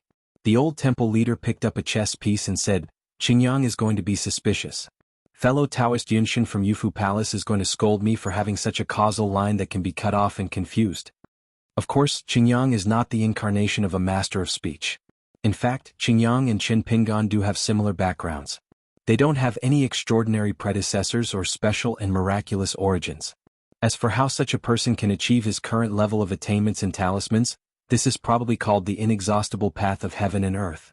Traveling around is a joy to see new scenery, and the world also wants to see a few new faces. Chen Pingan asked with a grimace, "Master Yen and the senior are good friends?" The old viewer smiled and said, "Or what do you think? The old guy is quite old. He used to come here to drink wine in his early years. He has a rosy nose, is slovenly, is a talkative, and is also a drunkard. But he and Xiaomo are not the same. He doesn't get along very well and he doesn't even speak to him when we meet him." Chen Pingan said, "I heard Xiaomo say that he used to make wine with his seniors, and they often didn't say a word for several years." The old patron stroked his beard and smiled and said, "This is a true friend. There is no need to talk, there is a long silence and there is no embarrassment between each other. As for Xiaomo and Yun Shen, they seem to be silent, but in fact they have nothing to say. Their respective realms, conduct, temperaments and personalities are just there. They belong to no one and are not willing to accommodate others. They are the first to say a few nonsense. But words the teacher's luck is average. He hid here and there but failed to avoid disaster twice. Bingjia was reincarnated. I had already advised him that a Taoist priest should not be so timid when walking on the road. It's just his nature. Yeah, I know the truth, but when things get tough I can't do it. I just want to say that this time, my fellow Taoist Yu Shen won't be deprived of my fortune by his own ability. As part of the deal, in the future you can help me go to the Jade Talisman Palace while walking in the wilderness, and kill the Master of Words with my sword to help him transform." Chen Pingan was stunned on the spot when he heard this. "Can you still trade like this? The price has been negotiated, how about adding a few extra tips? Besides, even if I were to go to the wild world, it would not be a leisurely trip through the mountains and rivers." The old spectator didn't care. Looking at the 5 guests behind bars, the old spectator could tell Chen Pingan's intention without even counting. Heaven has 5 elements: metal, wood, water, fire, and earth. They follow the heaven and move qi on the earth, transforming and cultivating it in time to create all things. Spin back and forth endlessly. Yu Shiwu, a military monk from Jianghu Mountain, was one of the bearers of the massacre in the past. Cui Han successfully persuaded the ancestral court of the Zhongtu martial temple to provide 2 martial arts fortunes, so that Yu Shiwu could have 3 martial arts fortunes at the same time. It is the well-deserved medal of the 5 elements. Xiao Xing is his real name, his pseudonym is Su Jiaoqia, his Taoist name is Yurin, and his emerald green robe is called De Mao. Her true form is an ancient fairy bird that likes to fly with fire in its mouth, so she has been taught the fire method and can break through realms quickly. Yu Qin, who has been the cook of Ma Mansion for many years, is from the Qingyi lineage of Yingying Qingyi. Her real name is Gongsun Lingling. The 5 elements belong to water. Sword cultivates cardamom, and the 5 elements belong to wood. It's a pity that the fairy algae from Xuanhuan department in Guanghan City, like Gongsun Lingling, belongs to the 5 elements of water. Therefore, it is impossible to make up the 5 elements. The old temple master smiled and said, That Xingyang, just by hearing the pseudonym, you know that the 5 elements belong to earth. You missed it. Qin Pingan murmured, if it is such a coincidence, shouldn't it be scary? The old temple master looked playful and nodded, it seems right. Before Qin Pingan could speak, the old patron had already changed the subject and made some comments on the first day of the month. In terms of grades, Yu Shiwu and Xiaoxing have first-class qualifications, cardamom belongs to second-class ground material, and fairy algae is second-class. First of all, Gongsun Lingling is not in the mainstream, so the latter two can be replaced. It doesn't make much sense to lock Gongsun Lingling here. As time goes by, she will be the one who runs out of talent the fastest, and Daka can barely keep up. Following Yu and Xiao's footsteps, Gongsun Lingling won't even be able to see Daka's back. Qin Pingan was confused and asked a very crucial question. Can Xiaoxing be on an equal footing with Yu Shiwu? The old temple master sneered and said, it's just an immortal's trick. You are in the same situation as him, and you can't see through this little trick used by the other party? Of course Qin Pingan is willing to ask for advice humbly, I would like to hear the details. He only saw that Xiaoxing's true form was an owl. This bird has been extinct in the human world for a long time. According to legend, the ancient saints once saw a bird like an owl floating in the dark sky, pecking at a tree with its beak, and sparkling fire came out. The old temple master pointed at the Xiaoxing and said with a smile, she has practiced the fire method, so she has a fire attribute? Who taught you this? The old scholar or Lu Xiaosan? Qin Pingan was speechless. The old temple master stopped talking and said more than a few words. Realizing that there was nothing he could do, Qin Pingan had no choice but to ask Headmaster Lu to step in and say, it's Lu Qin. Anyway, it was Lu Qin who said it himself, so calling him Headmaster Lu seemed awkward. It's actually not difficult to talk to the old temple owner. The context is clear. Although the old Taoist priest thinking is extremely advanced, he doesn't like to talk about mysterious words and big words. The content and meaning are never obscure, and he doesn't think about how to let people guess and figure out, just like a mighty river. Other people's thoughts can either go down the river or upstream, it can be both. In short, don't think about watching from the sidelines, being vague and trying to be smart. As expected, the old patron continued to speak, but changed the topic slightly. How did you find Qingli? Looking back to the origin, is it because you successfully copied the heart-to-heart relationship of Do Kao and Xiaoxing's memory? Picture? Wood overcomes earth. It is the sword cultivator cardamom of the wood attribute, which involves the green soil of the 5 elements of earth. Soil overcomes water, and what overcomes and restrains green soil is Xuanhuan City's fairy algae. Hearing this, Qin Pingan became more and more confused. According to this, the Xiao shape belongs to fire and fire restrains wood. Doesn't it just restrain cardamom? Is this theory of the 5 elements restraining each other correct? The old temple master said, among the 5 elements, wood creates fire. Yushi creates zhengset. The owl becomes the spirit of old things. It is the charm of the wood. Fire starts from the nest. Scholars? Never heard of it? Qin Pingan went through his memory for a moment and couldn't help but ask, who said that and when? The old temple master stroked his beard and pondered and said slowly, about 2,000 years ago in a certain library in Qingtong, I saw a little-known miscellaneous collection. Qin Pingan's expression was slightly stiff, but he could still keep smiling. Xiaoxing is an almost unique type of God-given wood with the fire attribute. He has 2 fates in one body. If you say this, your effort is focused on swordsmanship and boxing. WWW. Novel. It's not much, but it's understandable. The old temple master said slowly, but as someone who often imitates Lu Xiaosan's fortune-telling business, don't you know that among the 5 elements in numerology, only fire and earth are in the same palace? In this way, a bird in a cage has its heart in heaven and earth. The remaining time is gold. Cardamom wood. Fairy algae water. Xiaoxing is born with magical powers and can be used by both wood and fire. Qin Pingan, who was born on the 5th day of May, has both fire and earth. This context has no branches and is clear and distinct. The old temple master gave me a neither high nor low evaluation. I finally did something serious. When I attain enlightenment and ascend in the future, it will be very impressive compared to monks in the same realm. When the 5 elements are in place, the heaven and earth's qi will have a track. It can fill the soul of those who practice Taoism, nourish the soul and strengthen the body. Sword cultivators can rely on their natal flying swords to feed their souls and bodies. Pure martial arts practitioners can take the path of martial arts to become gods in the flesh.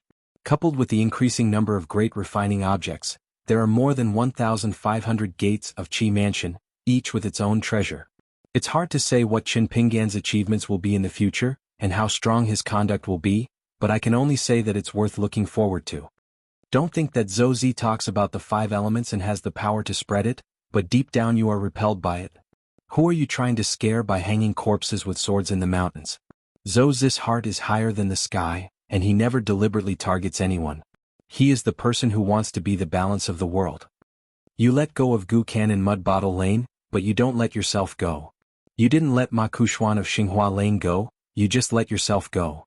The physical body, the magic weapon, the magic. The numerology, the qi, the merits. The family, the master's biography, the dojo. Among them, the numerology is very important, but it is not the most important. In short, those who practice the Tao work these 9 things, adding, subtracting and patching them up. Those who work hard to practice the Tao increase their Tao power, and those who practice the Tao latently strengthen their Tao practice. The old chess master randomly selected 5 chess pieces of different colors from the chessboard and suspended them in the air. According to the principle of the 5 elements, a line was connected between each chess piece, forming a complete and self-circulating circle. He glanced at Qin Pinggan. Qin Pinggan understood this and picked up 4 chess pieces from the chessboard, starting with one of the chess pieces in the circle of the old patron, and then formed a circle. The old temple leader nodded, then lifted 4 more chess pieces, and a 5-element circle was created in the sky above the chessboard. 3 circles interlocking. Qin Pinggan was silent and looked back at the old viewer. The old observer then smiled knowingly, withdrew the circle that started with the second circle, and placed it on the node of the first circle again. Qin Pinggan asked, "Can Zhou Zi catch it?" The old patron didn't give an answer, but he was so happy and angry. Qin Pinggan did not dare to expect more and asked, "Where is Shanmen Mountain Road?" The boy in Xingyi is still running into obstacles there.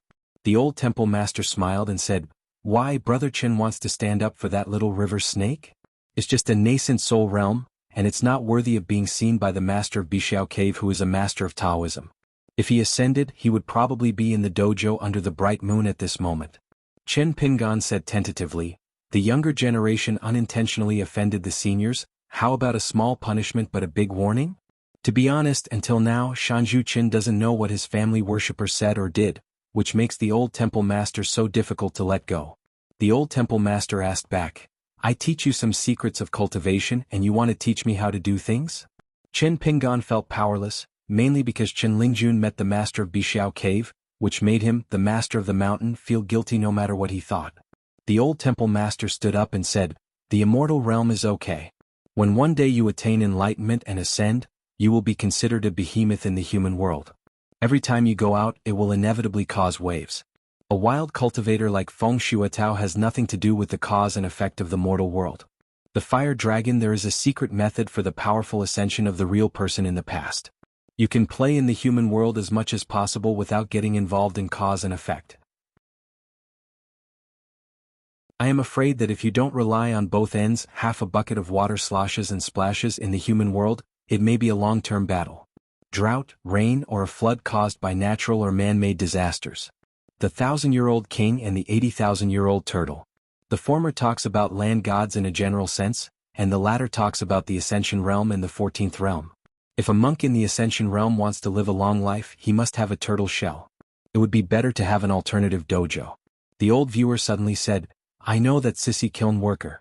If we don't talk about the long-term cause and effect and just talk about his life, why would he choose to commit suicide? Is he really killed by a few words?" The ancient female rainmaster from heaven turned into a man. Xuanhuan, a worker in the fire kiln, suffered so much that he escaped. Qin Pinggan was silent for a moment, then nodded and said, "It took me a long time to really understand that Xuanhuan made that choice because of my existence." The old temple master nodded, being able to recognize this truth clearly and dare to admit it shows that you are somewhat responsible. It is not in vain that I have given you the chance to get close to the road. If you want to be a good person, you must do good deeds. Good things done by good people must have good results. Don't have a clear conscience. This matter will still take time to think about. Xuanhuan was seriously ill in bed, and Qin Pinggan, an apprentice kiln worker, prepared medicine to take care of him every day. The two of them got along day and night, and they became a small world of their own. So in Xuanhuan's world there are only good people. When Xuanhuan could get out of bed and walked out of this small world, he returned to the complicated world, people's hearts and behaviors, and the good and bad world. In the past, Xuanhuan could tolerate the people and things he had long been accustomed to, and he began to feel uncomfortable. He suffered, and the suffering he dismissed became real suffering. In a sense, it makes sense to say that Qin Pinggan's existence contributed to Xuanhuan's death. At least in Qin Pinggan's own mind, as well as in the eyes of the old temple master, there is a clear line of cause and effect. The old patron smiled and said, "Don't you think I'm being harsh on you?" Qin Pinggan shook his head and said, "I don't think so. Giving hope to others is itself a kind of demandingness. If you are alive with hope and have something to look forward to, you are not really poor." The old spectator hummed, and for the first time he did not hide his admiration. Poor and rich are actually not antonyms. Poverty and rich are. The opposite of poverty is actually da. The ancient word chio refers to the upper point and the lower point. The implication is that a person huddles underground. There is no way out, there is no way out. The old temple master asked, "Do you know why I not only gave you a quarter of the lotus root blessed land, but also gave Luolu Mountain an additional mountain protecting formation with the true shape of the 5 mountains?" Qin Pinggan said, "Some words can only be said with the help of the seniors. It is left to the juniors to say it themselves. There is a suspicion that the master is self-righteous and arrogant." The old temple master smiled and said, "You have misunderstood. Your attitude towards the world and your willingness to practice it are indeed more consistent with my path to harmony, but this is not the real reason. Zhou Zi and I have exactly the opposite point of view. He is a pessimistic person. He feels that if someone like you reaches the 15th level as a sword cultivator, it may lead to the worst results. He feels that this world is unbearable. Even if it's just a possibility. He'll bet. You built this gambling table with your own hands so you can be proud of it. How can we see Cui Chan and Cui Dongshan separately, but see Xiego and Bai Jing as the same person? Don't rush to answer, think more about why." On the sacred path on the mountain road, not far from the Shanmen archway, Xiaomili asked curiously, "Jingqing, what are you doing?" "She has been patrolling the mountain and back. Why is she still wandering here? What's so interesting about this Shinto mountain road?" Qin Lingjun really couldn't continue to pretend to be fat, so he sat on the steps and said tentatively, "Right, Protector, are you familiar with that tall old Taoist? To be a good listener of Luapa Mountain, one must be careful in doing things, careful in thinking, and speak in a flawless manner. Eyes and ears can be seen in all directions. All of them are indispensable. The old immortal is kind and friendly to everyone. It is hard to say whether he is familiar with him or not. But what is her relationship with Jingqing?" Xiaomili got straight to the point and asked doubtfully, "Do you have something to discuss with the old immortal? Can you please let me pass on the message?" Qin Lingjun nodded pitifully, "Just tell him that I know I was wrong and let him have a lot." Xiaomili scratched her face, "The problem is that I can't find the old immortal either." Qin Lingjun said in a low voice, "Shout Bixiao Cave Master's Taoist name a few times, and if you say something from your heart, I think the old Taoist master can hear it, so there is no need to look for it." Xiaomili put the hiking stick and the golden pole at her feet, looked serious, frowned, closed her eyes and clasped her hands together. Qin Lingjun asked curiously, "Well, how do you do it?" "I was just chatting with the Taoist priest about a few inner thoughts, so there was no need to make it so exaggerated." Xiaomili opened his eyes with his hands clasped together and complained, "Jingqing, be sincere, be sincere. Remember the good mountain master said that a sincere heart can connect to the gods, and a single thought will echo in the mountains." Qin Lingjun really remembered half, and asked doubtfully, "Isn't this what Taoist Xianwei said to us last time?" Xiaomili, who had just closed his eyes, had no choice but to open his eyes and stare, saying, "Can't it be the good mountain master and the Taoist priest Xianwei who said this?" Qin Lingjun suddenly realized. There was a slight slur in my heart. Damn it, Mr. Xiaomo is such a good friend. This time, even relying on his own master showed signs of being unreliable. But before Xiaomili could sincerely make a wish, the old Taoist priest and Master Chen appeared on the Shinto together. Although he is not his real body, Qin Pinggan, the Taoist champion, still changed his attire. The old temple master looked kindly and rubbed the head of the little girl in black, while Master Chen smiled and pressed the head of the kid in green. Qin Lingjun carefully assessed the situation and discovered that he was determined and immediately took Xiaomili away with him. Looking at the Taoist priest with a wooden hairpin reading a book at the door at the foot of the mountain, the old temple master asked, "Why don't you take him up the mountain?" Qin Pinggan said, "I can't afford it." The old temple master said, If he were on the mountain instead of guarding the door, then within 100 years inexplicable blessings would come to Lualu Mountain one after another. Everyone who sees it will have a share. There is no such thing as the 14th realm. Qingyang has been found by Huang Ting a long time ago. I am afraid that the Shaoxing will be smoothed by the luck of lotus root blessed land. You don't have to protect Taoist Ding. The ascension that you have realized on your own. Dharma you can let go and cultivate yourself. Maybe thanks to this, Xiao Mo or Xiego will be able to determine the path to harmony early. In short, the benefits are so many that you can't imagine. Qin Pingan asked curiously, if you are so greedy for the merits of heaven, what will happen 100 years later? At that time he roughly determined the identity of the Taoist Xianwei. In fact, he didn't think much about it. He just worshipped him with respect. Take on a disciple? Can't even think about it. Taking a step back, Qin Pingan still felt that he shouldn't take advantage of him by accepting Xianwei as a genealogy monk of Jisa Peak Ancestral Master Hall. Building meritorious deeds and being determined and diligent is like planting a tree. 100-year-old tree will first have roots and buds and then the trunk. When the branches and leaves are luxuriant, the leaves will then have flowers. The lines are clear and the order is clear. That lotus flower-blessed land is the world of Donghai Taoist Temple. A youth tour with a sword on his back deeply affected Qin Pingan. It is still beneficial to this day, and it is estimated that it will still be in the future. The old temple leader said, if you really take a shortcut like this, of course you have to repay the debt. If you did it in a daze, it would be okay to arrange a chair for the Xianwei in the Jisa Peak Ancestral Hall. If you did it on purpose, it's hard to say if you're being smart or taking chances. The old temple master was silent for a moment and said with a smile, I guess this mountain is about to explode. One for each, half for each. The heavenly master was surrounded by the founders of the three religions who had abandoned Taoism in the ruins of heavenly court. How could the local Qin Pingan not be tested? Since everything happens to you, it happens to you. How to deal with yourself is actually simple. Walking along the Yanghuan road, a gentleman works all day long. Qin Pingan said, Senior is going to return to Qingming World now? The old spectator nodded. Qin Pingan said goodbye and left. Just as the old temple master was about to return to the Taoist temple, he saw that the Taoist priest with a wooden hairpin at the foot of the mountain had already stood up and made a proper Taoist gesture again. We had to walk a few more steps and walk down the mountain. The old temple master passed the mountain gate archway and returned the bow to the Taoist priest. Xiego is sitting on the steps watching the excitement, and the girl in the mink hat is mumbling something, feeling ashamed to be carrying a dagger just to see the mountains. That's all we have learned, we can't use it over and over again. Xiego clicked his tongue and was surprised.